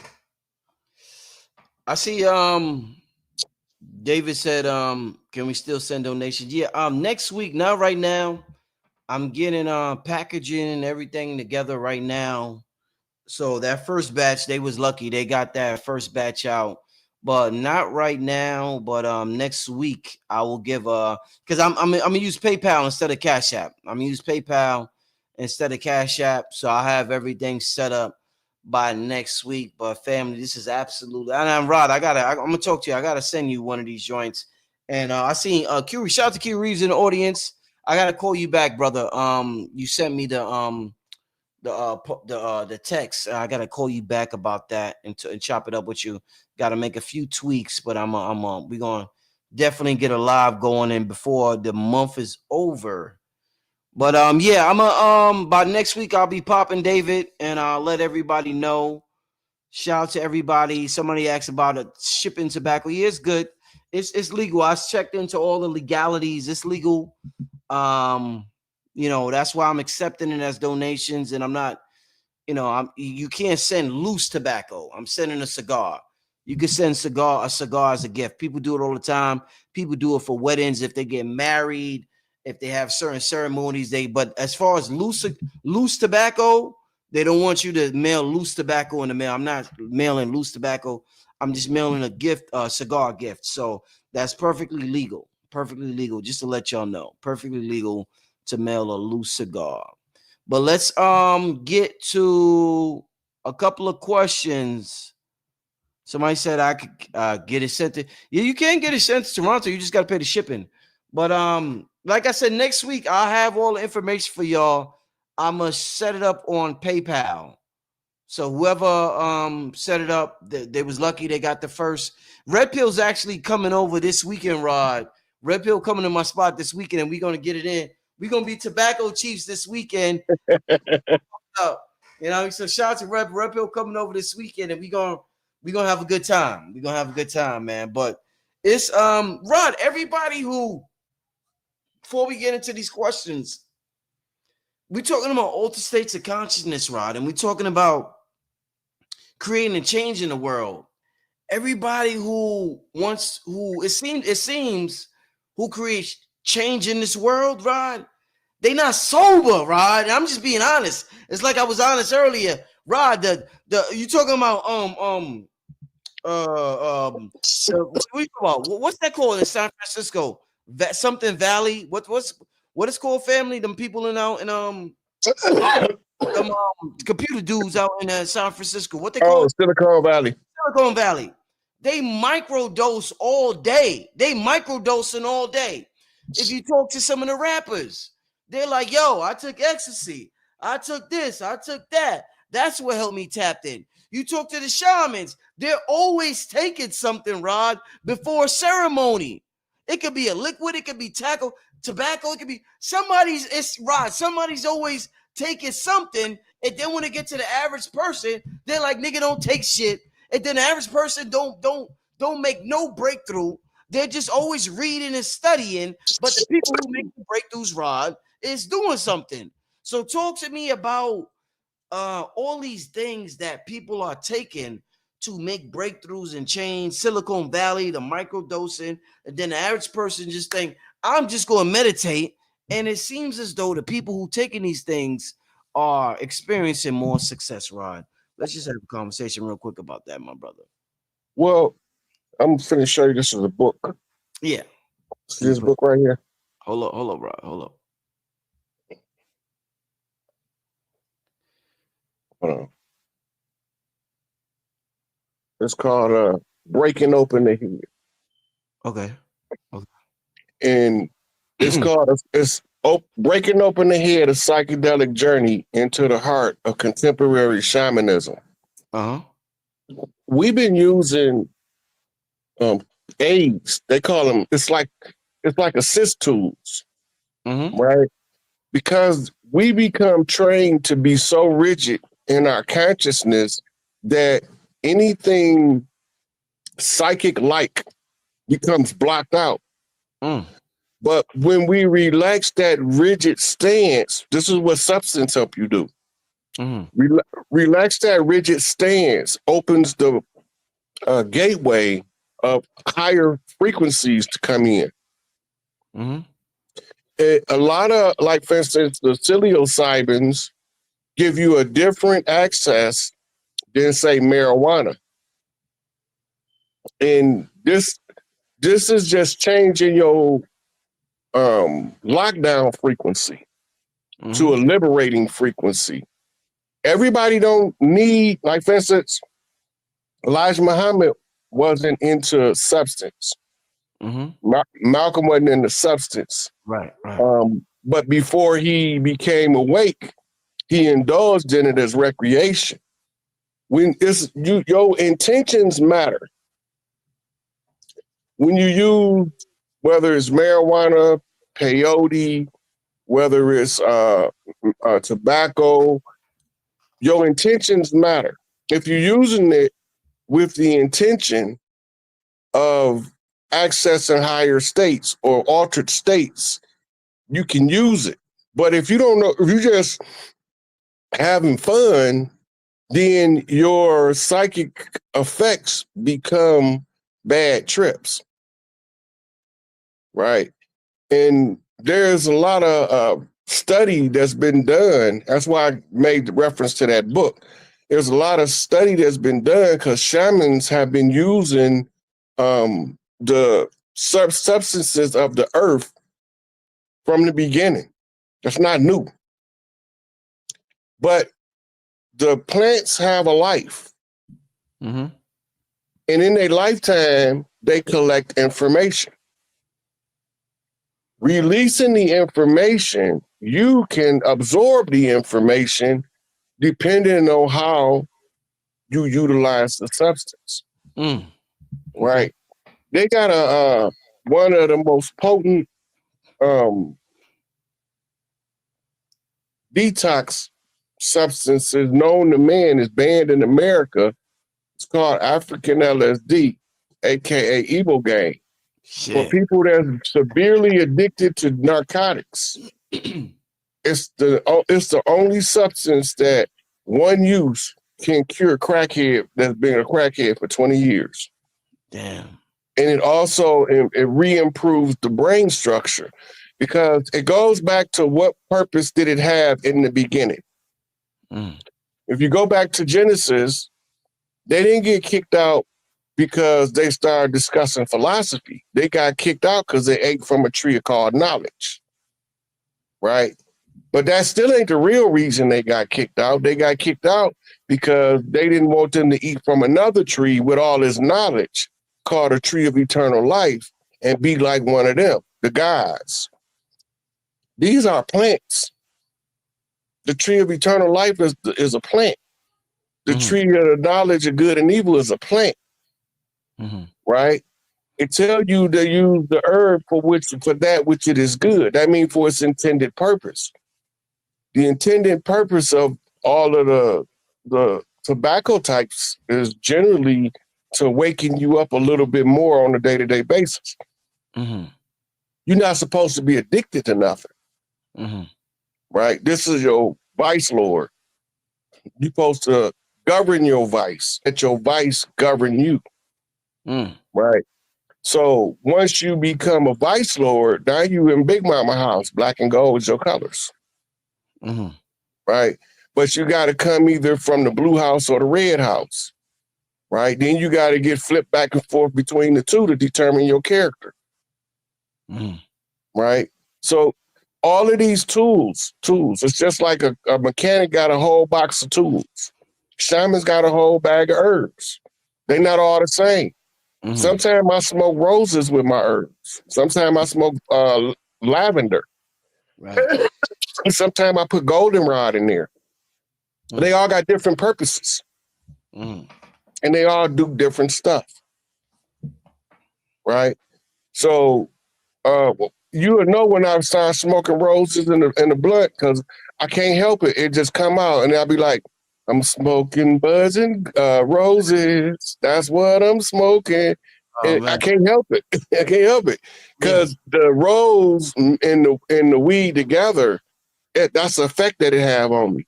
It's almost like a comical recognition that I'm smoking marijuana and roses. Right? But if I smoke marijuana mixed with lavender, oh, it's going to be a good sleep night tonight. Right? Lavender. Right. So the different herbs do different stuff. We didn't just all smoke straight marijuana. Right? Or straight tobacco. We used to all smoke all kind of herbs. Right? They all got a different... The purpose of burning it is to release the energy that's trapped inside of the leaf. Right? Once the energy is released, you can absorb it and you can utilize it, access the mind of the plant. Right. Like I told you about when I took the mushroom trip and I had the magnificent light show and my man come in talking about, I'm psilocybin, the spirit of the mushroom, right? Yeah. So and I was like, what the hell? I'm like, I'm tripping because I'm blinking like you can't really be the spirit of the mushroom. Yeah. And then he showed me all of this stuff about mushrooms I didn't know. And then I was sitting there skeptical as can be. And then it started coming across my feed, everything he told me. From the elk in the mushroom to the proboscis monkey in the mushroom to the psilocybin that lights up the dark cave as fluorescence, right? And I was like, damn. I didn't know none of that stuff before psilocybin told me. And then he like, and then he asked me, he's like, you know why I like the name psilocybin? I was like, no. He said, because it sounds like silly ass Cyrus. I'm like, I'm over here dying laughing, Rich, because he's giving me all of this stuff. But when I start really knowing that it was some real spill is when my regular feed started showing me everything he told me on the trip. Right? Man. That means that whatever the psilocybin, because he said you can access the information of the psilocybin network. It's the same as the neural network if you have the love for the mushroom, the psilocybin. And one of my favorite things on my pizza is mushrooms. Always have been. I can eat a mushroom pizza with nothing but mushroom, cheese, and sauce. Right? So I always liked it mushrooms. I got this strong, like I can make a whole portobello mushroom steak sandwich with no meat, that's with the lettuce, tomatoes, and the slice of cheese, and put some, mayonnaise on it, mustard, and give it the business. So it's already in me to like mushrooms. I already got a predisposition and a strong affection toward the mushroom. I just didn't know that the mushroom had this mind connection network that I could access by loving mushrooms until I went on had that trip. Hey, I don't like mushroom trips because I get cold. I don't like being cold. Rod, I always hear when we talk about Kemen, I always hear about the Blue Lotus. So I'm glad this person asked this question. Shout out to the Sirius B113. Rod, what do you know about smoking or drinking Blue Lotus? What you ever did that, Rod? I haven't in this lifetime, but the Blue Lotus is the sister of the Blue Lotus House, is what they used to call them. And it's an oracle sisterhood of priestess that would drink the tea on a regular basis, and they would use it in all kind of confectionery and stuff. And they reverence the Blue Lotus. So it's got a strong connection in ancient Kemet among the sisters. Oh, fire. All right. Let's get to another. Oh, you know what? Before I continue, because somebody had asked me, let's put the brother Rod Hayes Cash App. Hold up on the screen. I know a lot of y'all know it by now. Make sure y'all support. Somebody had asked about supporting the brother. Let me see. Listen, all right, so family, so we've been live for about almost 2 hours, and this brother right here, man, we got over 4,000 people in the chat. We got over 4. That's a lot of people to have on a Tuesday night at 11 o'clock talking about spirituality. There's not many. Think about it. We live in a whole globe. Billions, all these people. There's not many places where there's a group of 4,000 people gathered virtually to talk about spiritual topics.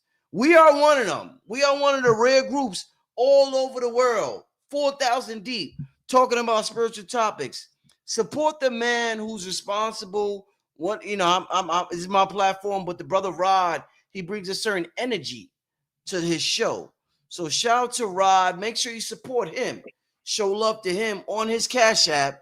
You can support him via Cash App, $, capital SIK, capital APE 68. Show the brother love, man. This is rare. This don't take this for granted, family. This you ain't gonna see. There's a whole world full of people, and you won't see this on a Tuesday night. Over 4,000 people gathered. Show love for one of the brothers who's here tonight and doing what he does, man. All right. Rod, real quick, somebody wants to know, can you break down monatomic gold, Rod? What's the deal with the monatomic gold? I'll be seeing Billy and Blue Pill talk about that shit. What's the deal with the monatomic gold, Rod? It helps the body operate at its highest capable efficiency levels. The monatomic gold, if you get it in its pure state, you won't even need food. You'll just need a sip of water, and you'll be able to literally activate your macabre and fly up out of here wherever you at. Damn. But you also have other monoatomic elements other than gold, like platinum, monoatomic silver, iridium, and the collective of them is just called ormus. or it means orbitally rearranged molecular substance or something like that. But the priests of old used to use it to access the highest possible states of consciousness, and they used it to map the mind. But in modern times, we just now becoming reacquainted with it in probably the last 25 or 30 years, and some people it's even been less than that. You know, and because when it's in its monoatomic state, which is the single molecule state, it looks like what's that stuff called? Silica. It looks like silica under the microscope, right? But it has so many properties. It eliminates the entropy of the combustion in the cellular processing of energy, right? So it's like a balancing chemistry. The chemistry is to balance the where you burning so efficient that you have no entropy. And if you take away the entropy, you won't age no more. You take away the entropy, you won't have mental decline, physical decline, all that stuff goes away. And a lot of people believe that the monoatomic gold is the fountain of youth. Rod, or the philosopher's stone. Rod, next question. Could you talk about burning ancestor money? What's your thoughts on that, brother? That's a more like a tribal specialty, right? Where you can designate a dollar note as ancestral money to access the wealth that the ancestral line has, but that's not my area. All right, next question. Rod, what does it mean to dream of free falling? However, not knowing what direction one is moving, not knowing if you're falling up, down, right, or left. I never heard of nobody falling up. Yeah. Let that sink in. So look, when you're in the free fall state, you got to be sure you falling and not rising. Right? I put a post up a couple days ago on my Facebook. It say, be prepared to dive to the deepest depths if you want to rise to the highest heights. The training is the same. The same breath control, the same focus, the same concentration to dive to the bottom of a deep pool is the same to rise to the heights. It's just the only difference is you in the 3D and opposites matter. Next question. Well, man, this chat moving. You got this chat moving fast, Ron. Can an Orisha choose you without being initiated? They in your bloodline already. They not only are they in your bloodline, they codons on your DNA. All of the 7 Orisha are codons on the DNA. They just what you call so you imagine like you got T cells that command your white cells what to do in the body. The Orisha on the line that they own command the network of amino acids that make that DNA chain up. And there's 7 major sections to the helix. And each one is governed by a different Orisha. You don't even have to be melanated for them to call you forth. All right, let's keep this thing moving, y'all. Peace of the planet. Can Tesla coils be used to raise consciousness and activate ancestral energy? Thanks for the super chat donation, TR. You can do almost anything with a Tesla coil. Matter of fact, when I describe the divine feminine woman in her true nature, I call her a Tesla coil. Because she's able to manipulate reality with the power of love and thought alone. But it's so many of us, and those are the women that normally have the hardest life, and people try the hardest to control them because they want that access to that frequency, but they don't want her to wake up to the selfish desires of their desire for that access. So they try to subjugate her and force her into performing, and she can't perform by force. She can only perform from a place of love and reciprocity. And this is why men are required to learn how to help a woman balance her emotions with her intellect. In other words, balance her feminine energy with his masculine energy, and then he can read. He can know, okay, she moving like this. That means it's gonna rain in 3 days at 4 o'clock. She just know by the way she moving her energy, because her energy, she can be a walking oracle where you can read her like tarot cards, or she could be a walking disaster to tear your life apart because you don't want to do your part by learning your woman. And most of the guys don't know that it's just important as to learn your woman as to learn your favorite sport. It might be more important to learn your woman if you plan on having a happy life. So the happy wife, happy life shit is real, huh?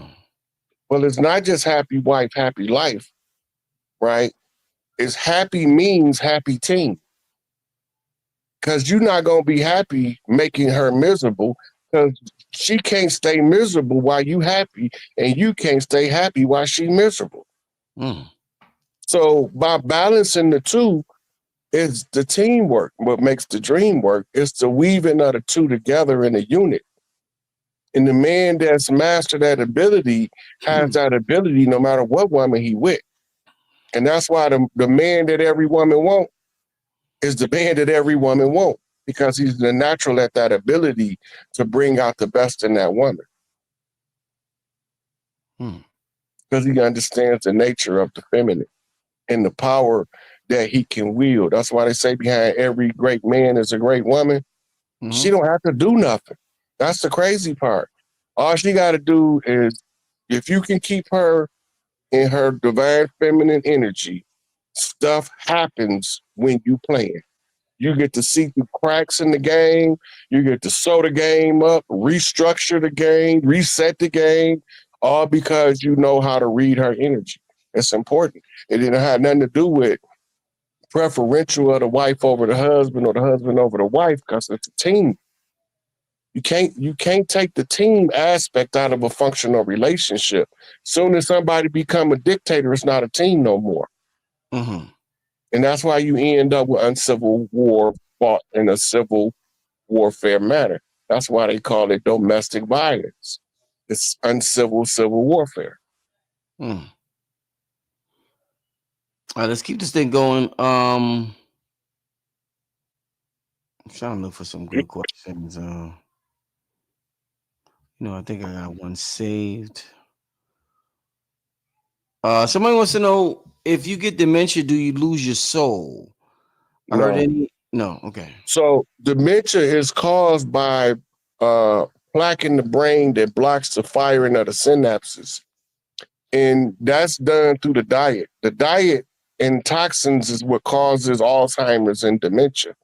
That can't cause you to lose your soul. You can't lose your soul. But you can use, when they say lose your mind, lose your soul, that means when you're doing something that is so out of character, that's not you no more. That's what the ancients call losing your soul. You've lost yourself in behaving outside of who you are. But you can't sell your soul. What they gonna do? Put it in the bag and take it with them?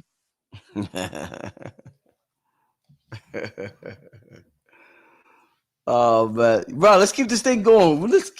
Keep going. Rod, will we evolve into the physical where we would be to withstand temperature of space? This has to do to when you said you hate being cold. Do you understand that question? There is, yeah. So they talking about the absolute zero of space, where it's so cold that things instantly freeze. Okay. When you go into your Merkaba body, you generate enough heat where the external don't affect you like that. Mm. And we've evolved and devolved through that cycle many times throughout the eons of existence. Mm-hmm. And we'll get there again. We just won't be the day of tomorrows because it's a heavy amount of work, collective unison work required just for one of us to make it to that level of evolution. And the ones who are already at that level of evolution, they come and go as they please and they don't participate in the affairs of mortals. Mm. Keep this thing moving. New Diamond, shout out to New Diamond. She wants to know, what do you think will happen next now that the Pope has passed away? It's hard to say. I don't really like trying to do predictions, but there's some characteristics to the fall of this empire. They're going to try to appoint a new pope. That's going to go bad for some reason, but I don't know what's going to cause it. But the next pope's supposed to be the last pope, but really it's the pope they just announced dead because he wasn't really the pope, right? That was which one they say just passed Benedict? Francis, I think, right? Francis. Right. Then the one right before him was Benedict. He was the pope before the last pope. Because the only way that the pope can leave his position is through death. That's why they use old men, because it's a lifetime position. If you put one of them riding SOBs in the pope position for 50 years, they ran so much havoc on the world. So they always use old men because their lifespans are already pretty much expired. Mm-hmm. But it's going to be used as a catalyst for other things they want to justify accomplishing. But it don't mean that it's something that they wasn't going to try anyway. They just needed the opportunity or the excuse or the event to be announced so that they can tell you what the next wave of their plan is. But it don't matter what they plan. Mm-hmm. They lost. It's over. They eviction notice is served. Mm-hmm. They can come up and prop up as many of these cross-dressing popes as they want to. They're not going to take the place of the divine feminine. Right. Right? And the return of the ancient ones is at hand. We here. Yes, sir. And this is not our first rodeo. This is not the first time that we had to go through this. This is just the only time you remember because it's the time you're dealing with right now. Right? When you playing in the 2025 championship game, you don't give a damn about the 2024 championship game, especially when you're playing against a different team. Right? You know that game already won. That's over with. This is where we at because all of this charade game they playing, this galactic chess game they playing, games of the gods, board games, lodge games, they all expiring in real time. And as they all fall, they have to make these announcements like the lizard bitch died, the trans-testicle pope died. All of those are what they call markers, just to mark where they at in the fall of the old system. Because all it is about changing the system into a new, more prosperous system because somebody thought they could do it better than the ones who had been doing it for eons. So they had 6,000 years to prove themselves and they failed. Mm-hmm. They was too focused on trying to turn men into women than trying to find peace and harmony and bring heaven back to earth. Let's get to the next question, Rod. We're going to do about 3 more before we get out here. We officially crossed the 2-hour mark. We still got 4,200 people in the building. Shout out to everybody who's tapped into this information tonight.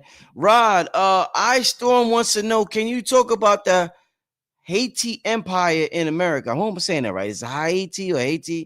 Haiti. So they are critical right now. Like all eyes from the Americas, North, Central, and South should be on Haiti.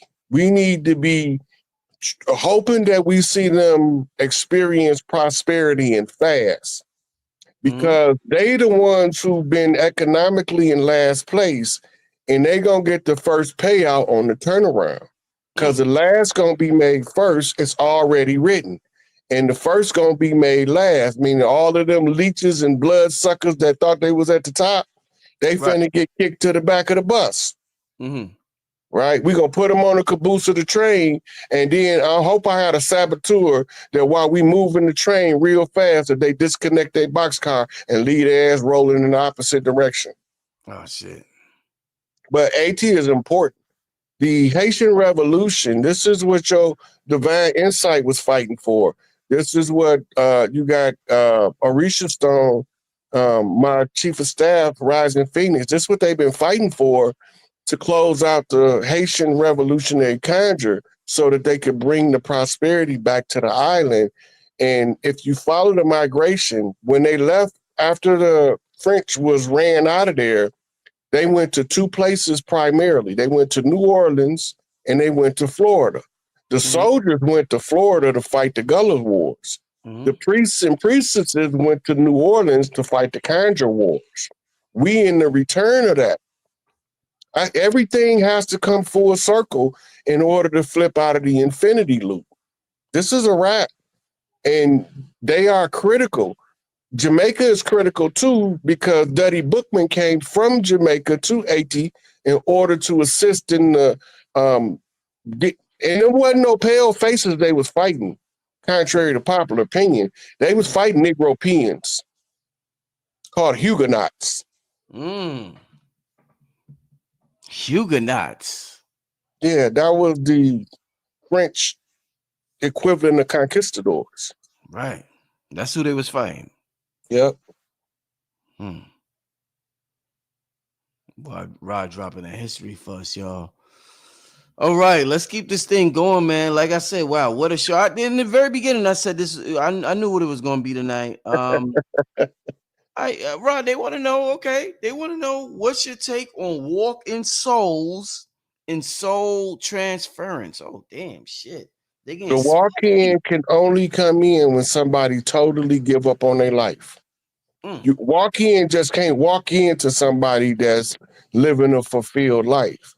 The walk-in can, like if a person's suicidal and all of a sudden he decided I ain't suicidal no more, and then his whole life started changing for the better, that's a walk-in. Shit. Damn. Because it's tied to a soul contract or a book of life. Your book of life is what the path you chose to walk when you incarnate, right? And as you walk that path, and some people get so confused about their book of life and forget about the agreement they made before they came, due to the effectiveness of the system that we existing in, they become suicidal. Because whenever you got a right to exit whenever you're ready. But if you have a purpose that's bigger than you and bigger than your, like for instance, some people book a life, they live in the GERT for 60 years and then they cross back over. Nobody never really have any interaction with them. But then other people's life have so many people tied to them, they can't just leave and leave them people with absent pages in their books of life that causes catastrophe. So you got a spiritual person, probably an ancestor, that's reading your book of life, say, I can finish this and I can make it better. So they'll come in as a walk-in. Go ahead, son, go on, I'll let you tap out. And we're going to let Uncle Willie over there, he can live this path before a couple of times. He can handle this with ease and make it better. So he come in, change everything around, and the whole life is better. Soul transference is only done through clones. Clones don't have a direct link to the bloodline because they artificially manufactured, unless it's a twin in utero. When that happened, the original person the clone was taken from, when they pass on in physical form, if they pass on by accident or some calamity and they were supposed to finish something, they can transfer all their energy to their clone to finish the job they came to complete. So those are different things. Man, all right, we're gonna do we got two more final questions. One of them is the second and last one is, what essential symptoms have you been experiencing during this Earth upgrade? Rod, this is to you. What have Man, you, I you didn't been? have. Listen, Friday, Saturday, and Sunday last week, I was in the bed. Shit. My whole head felt like it was gonna bust. Ah. My sinuses get clogged, Mhm. right? Then some of the other symptoms that I had was stomach aches, back aches, shoulder pain, and I had a whole lot of different ones, but those are the most recent ones, especially the sore muscles. Mm. And Rod, let me ask you, how do you know those are ascension symptoms in particular? Because I know I ain't sick. Mm. I know what they is when I feel them. Right, right, right. Like, for instance, what triggered the bed thing for 3 days was a solar flare came in. Mm. Mm-hmm. All you gotta do is look. You can time it. Mm-hmm. Solar flare, Schumann resonance, knocked out, or you could get the reverse. Solar flare, Schumann resonance, manic, can't sleep, up, got to do something, finishing everything up. Like, man was to make me sit my ass down because I had to come back from a sabbatical, back to social media to continue trying to wake people up and help them see that there's more to this than what we've been told. So in order to make sure I'm rested when I get to Brother Rich, Big Mama say, here, go sit your ass down. Right, right, right, right. Oh man. Um oh man, let's get to one last question. I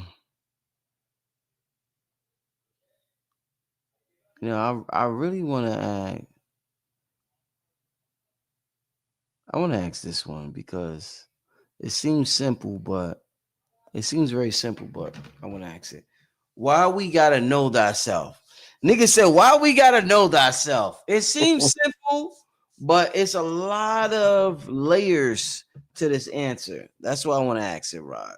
Why do we have to know thyself, Rod?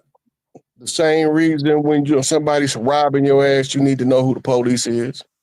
Hmm. Your condition and your life mission is best understood by knowing who you are. If you don't know how you're going to react to a certain situation, life going to put you in that situation for you to jot it down in your book of notes of self so you will know if any of that happen again, I know what to do next time. The knowledge of self is what awaken you up to who you were in past lives, your ancestral responsibilities. What do you have to do for your bloodline, your lineage, in order for all of the people that came before you to have intrinsic value?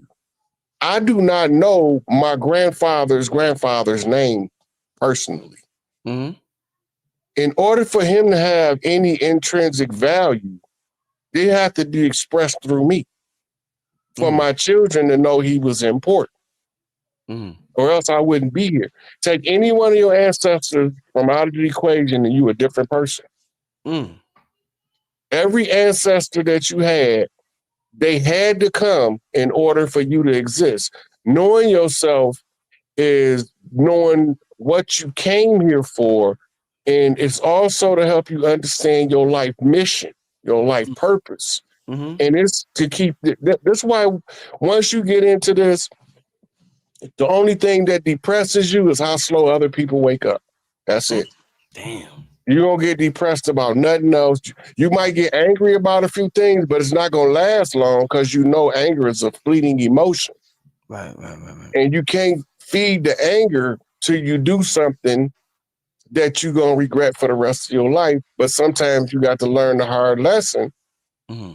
in order for that aspect of the self to wake up and be like, look, it got to be a smarter way to do this. I can't be a damn fool and do this. I gotta make sense to me, and even if it don't make sense to nobody else. But if I don't know my likes and my dislikes and my pet peeves, I don't even know how to help me. Mm. So the knowledge of self is critical for you to walk your path. if you don't want to walk your path, then you can try to ignore who you is, but life gonna beat you into submission when you do that, because I tried it. Mm. Shit. I literally tried it. Mm. Damn. I heard my calling when I was 4, 5 years old and ran the other way. And every time I ran, I got knocked right back to the path. Right. Damn. Shit. Hey, Rada, I missed I think I missed a super chat question. I seen y'all in the chat. Where's it at? Give me, because that was supposed to be the last question. Goddess of Fire. Hold up. Let me where is it at? Okay, here we go. Goddess of Fire. All right. My solar return was April 12th, same day of the pink moon. My period was extended a week. And that never happened before. Did the pink moon affect my cycle? Shout out to Goddess of Fire. Thank you for the super chat, sis. I almost missed your question. All of the women's cycles is governed by the frequency of the moon. Mm-hmm. This is why they don't parthenogenically reproduce anymore, because the Lilith moon is eclipsed by the lunar moon. The Lilith moon, what we call the dark phase of the moon, that's when the women can access the same higher consciousness that allows them to produce parthenogenically. And the 28-day cycle is to make it where when that dark window come around, you off rhythm with the Lilith moon. And this is why they say that Eve replaced Lilith as the consort of Adam. This is what they're talking about. So it's definitely possible that the pink moon could have affected your cycle. But better than asking me, ask yourself, because you know yourself better than I know you. And the answer always comes back to you. And when it comes back to you, this is how you're going to know. It's going to be like, oh, yeah, that's what that was. Right. An aha moment. When you send yourself, your mind to answer a question for you, it don't come back as you telling yourself, read Psalms 37. No, don't do none of that. It come back to you as an aha moment. Yeah. Right? And if your mind can't find the answer, but it know who got the answer, the person will haphazardly give you an off-the-cuff book reference, song reference, movie reference, and then when you read the book, listen to the song, or watch the movie, the answer will be sitting right there in your face. And you're like, dang, I was just asking myself about that the other day. Right? So you have to know how you answer yourself. This is another, go back to the prior question of, why do you need to know yourself? Because when the answers come in, you need to know that the answer from you, or if it's just a random thought somebody down the street had that flew into your field. If you don't know yourself, you can't answer yourself. Hey, Rob, real quick, this is a hell of a show tonight, y'all. This is one of them ones. This is a hell of a show tonight. Rod, so let's say I'm in meditation and I have an aha moment, and then this happened to me. So this is why I'm asking you this. So I had one of the moments where I'm like, oh shit, wow, that's it right there. And then like 10 seconds after that, I think about my pops. So does that mean my pops gave me that aha moment? Because I've had aha moments. Rich, you already answered your question, but you just wanted to verify for the people that you got an answer from your pops from the other side. You already knew the answer. I'm gonna talk to you about it. You already knew the answer. Every time so your father went through a particular life that he learned some stuff. Yeah. That's in your DNA. Yeah. When you ask yourself, one of the first places you looked is in your motherland and fatherland before you went for outside information. When the aha moment, you crack that code on the DNA that got that information in it. And then the next thing that you want to know is, wait a minute, how did that get there? Dad, you know Pops put that there for you. Boy, I couldn't let you just overlook yourself. And It's how it works, How it works, yeah. right? And when the ancestors cross over, they even push more of who they are down on you, especially the wiser they are, the more they wisdom energy they want to push because they want you to maximize your potential. Mm. I was wicked with the hands. We used to be talking growing up on All I Love. The rumor around Pontiac was, do you think Rod Hayes could beat Mike Tyson? Mike was knocking him out. You was ill with like that, Rod? Wicked. Rod, come on, Listen, man. when I got to Chicago, to the county jail, dudes was telling me stories about this dude in Michigan with them hands. And they was telling me stories of fights I had. And I'm like, what?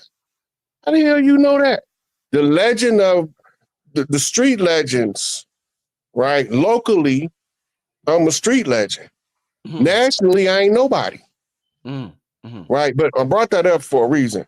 Mm-hmm. My job wasn't to be Mike Tyson. That was his job. Mm-hmm. Right? Or else I would have found my customato. Mm-hmm. I never found my customato. Mm-hmm. I learned how to train first I learned from one of my cousins, and then I took what he taught me and started studying everybody else with hands. Right. Right? So I still never got to play it out in the ring, but I got to play it out in the street. Right? I got to fight 10 niggas at one time and win. Right? I got me and my brother fighting 30, 40 dudes and win. Right? I got to do all that. It don't even matter now. Because I don't got no belt.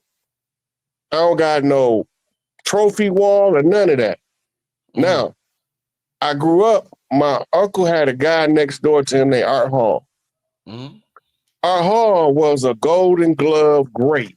And I had a crush on his sister. This is how I find out. I'll go in there because I got a crush on his sister. I'm trying to sneak over there to see her. And I see all these boxing trophies. And I was like, who are all them trophies? She was like, that's my brother's. But you can't stay because my mom and them on the way home. So I run back over to my uncle's house, right? And I thought about that for a long time, right? Because also he was wicked with the hoops, right? But then neither one of them was his life mission. His life mission might be he might be a supervisor overseeing geeks in Silicon Valley, far as I know. But he had them hands, he had them hoop skills. I learned how to play basketball for real in prison.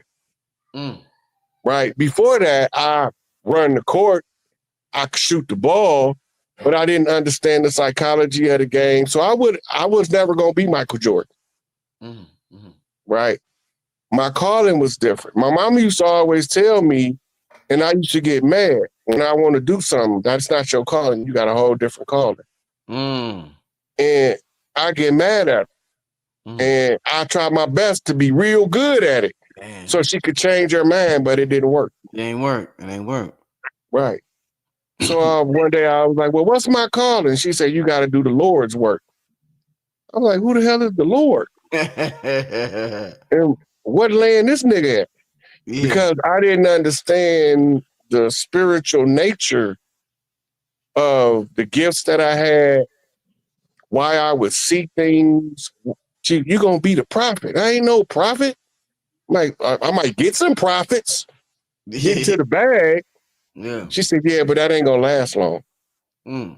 So when I was in Chicago on the run from the police from Pontiac, I made a whole lot of money over the summer. Playing it. Didn't last. Ain't last. Just like Mama said. Right? And so I get to the isolation place, and I don't want nothing to do with no spiritual stuff. I don't want to be bothered with no drug dealing stuff.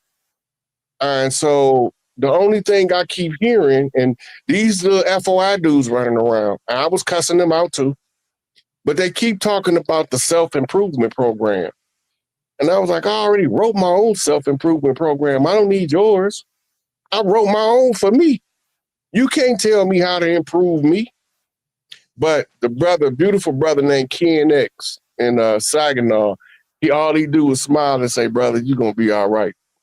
And but I had wrote a program for myself. I said, this is before I had been studying a few years. This was like in the early days. I said, I have to figure out what I want to do when I go home. Mm-hmm. Right. I had already decided that I'm going to turn it into a monastery and a university. I already got that part in my head. Mm-hmm. Now I'm just reading random stuff. I'm like, there's no system, no order. So I say, okay, I'm reading these religious books. I'm reading this philosophy and history. And I'm telling you, I read the whole Saginaw Correctional Facility library, nonfiction and law books. Mm. I'm talking about hundreds of books. Mm. And then I'm sitting there. So when I come up with the thing, I say, I'm just going to only study how to improve myself. So it took me to the self-help section, and I focused on Anthony Robbins, Zig Ziglar, Napoleon Hill, Dennis Kimbrough, and everybody that was talking how to help yourself. Stop looking for somebody else to help you, how to help yourself. Right. So I went on like a 2 years straight self-help research journey and got some of the best jewels of my life from there. Mm. Right. Mm. But to improve the self was the only thing I was trying to do. I didn't know that the side effect with that would make me fit to be able to teach people some of the stuff that I had learned. I didn't know it would make me a borderline philosopher. Mm. Right. And then I start studying the music, and like I had a lot of ambition when I came home, but everybody was so close-minded. I was shocked at how close these people man was. And my mama was telling me, roll your sleeves up. It's time for you to do the work. Mm. Do what work? You got to go help these people. F them people. Help them with what? I need some help. You don't need no help. You the one got to help them. Mama, I don't got nothing. I just got out of prison. Right? 5 years after I was out, I had like 6 cars, a house paid for. I was working at GM, making good money for the lifestyle I was living, and all of it had to go. She said, I don't know why you doing all that. That stuff, you gotta let that stuff go. Let it go. What I'm building for? She said, you're just practicing. My mama used to tick me off sometimes with that wise stuff. But now it's so clear. Right. In retrospect, they say hindsight 2020. Yeah. But now it's so clear. I know exactly what she was talking about. And I didn't even know the understanding of being a chief wasn't as clear as it became when I seen my mama go on the ground. Mm. I was devastated. But then all of her words just haunted me like a cold breeze on a warm night. They was just there. Mm-hmm. Mm-hmm. Right? So now I come out and I say, okay, well, what am I supposed to be doing? You're supposed to be telling them who cast this spell on us. There's 3 spells. It's Kingu, it's the Amen spell, and it's the George Washington conjure, the death of Crispus Attucks blood oath. Okay?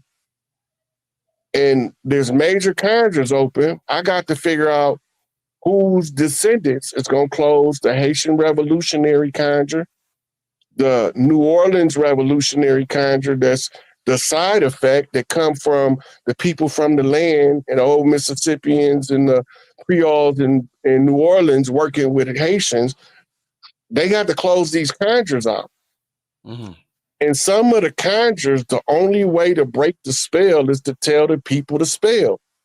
And the most powerful one that was holding us the hardest was they used the blood of Crispus Attucks to write the secondary constitution that's on display at the George Washington Memorial with all of the phases of the ones who went into the conjure. And this is where racism works so effective, because all of the people, America always been the melting pot. Mm-hmm. People always came to the mainland America from around the world to upgrade their life by joining one of the tribes, because we was all prosperous before 1492. Mm-hmm. So while I'm looking at this, the cracking the Liberty Bell is another spell. The Liberty Bell was the moving of the sacerdotal seat, or the replacement of the sacerdotal seat with the White House, which was the seat of Columbia. Right, Columbia was another name for the goddess, but when you look in the ceiling and you see the 72 5-point stars, that's the reverse side of a sigil. The 72 sigils is the 72 spirits of the Goetia that was used to cast a spell. So by telling the people what the spell is, it in effect loses its grip on their psyche.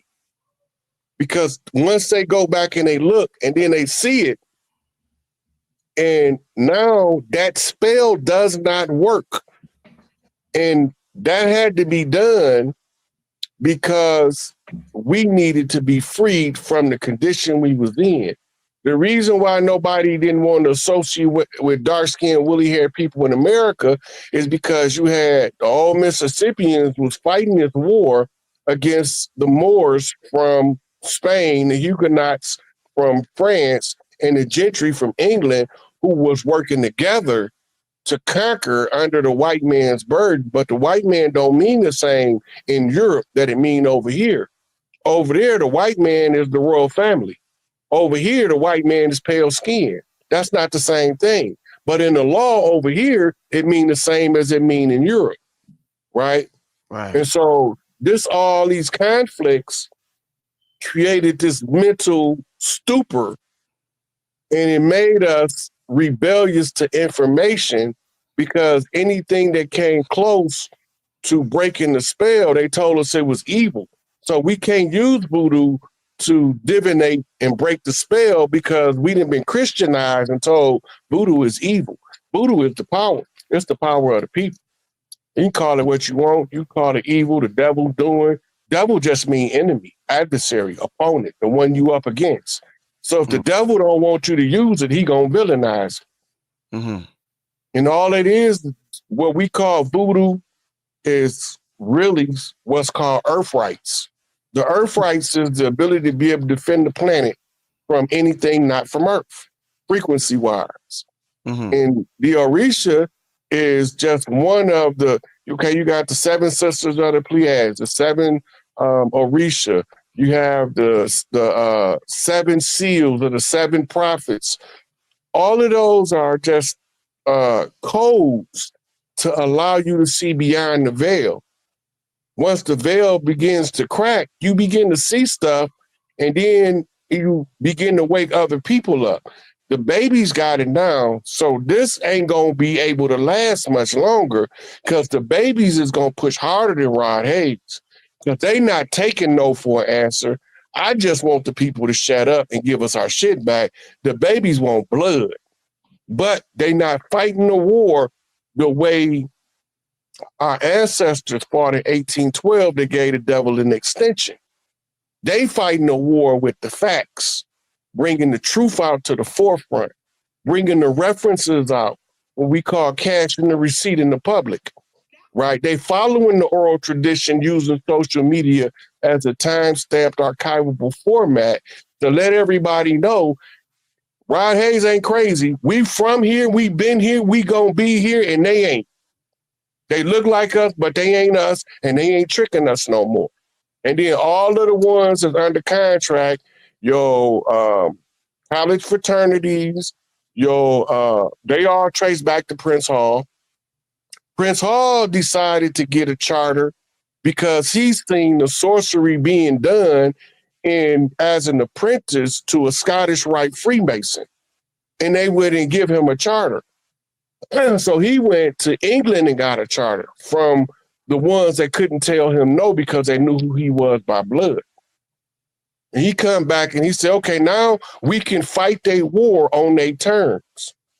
We can educate ourselves above the condition. Everybody don't have to win, just one.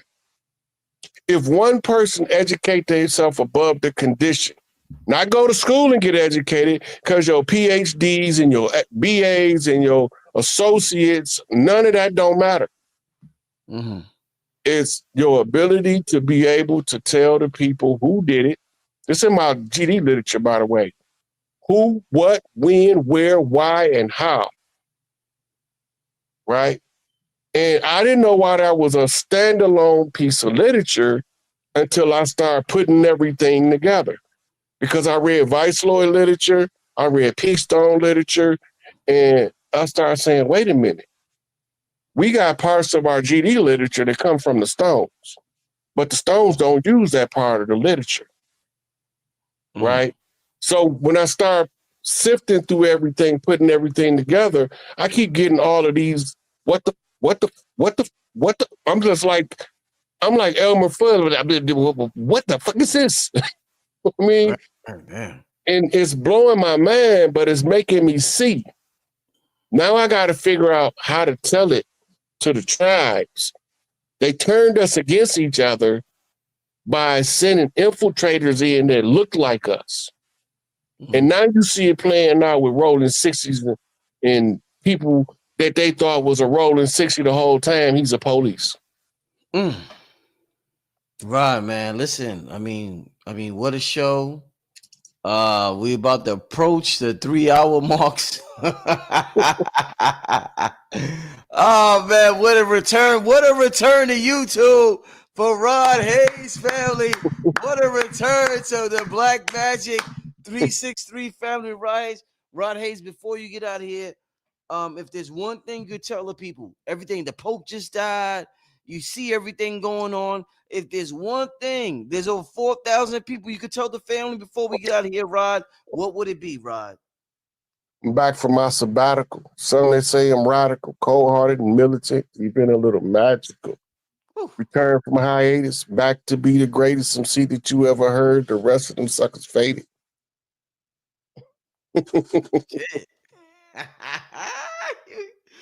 you be driving some shit, Rod. I'll be on one sometime, brother Rich.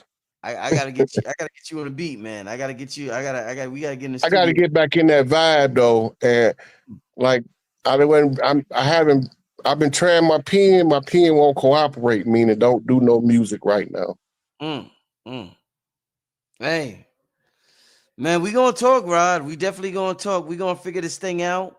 Family, I want to thank you for everybody who's tuned in tonight, everybody who watched the whole show, everybody who watched half the show, everybody who watched a quarter of the show. Regardless, I want to thank you for tuning in, showing support.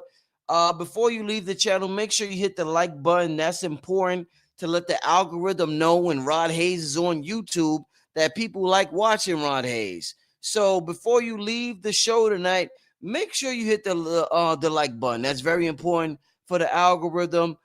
Also, make sure the brother has a Cash App, $SIK8. That's spelled SIKAPE.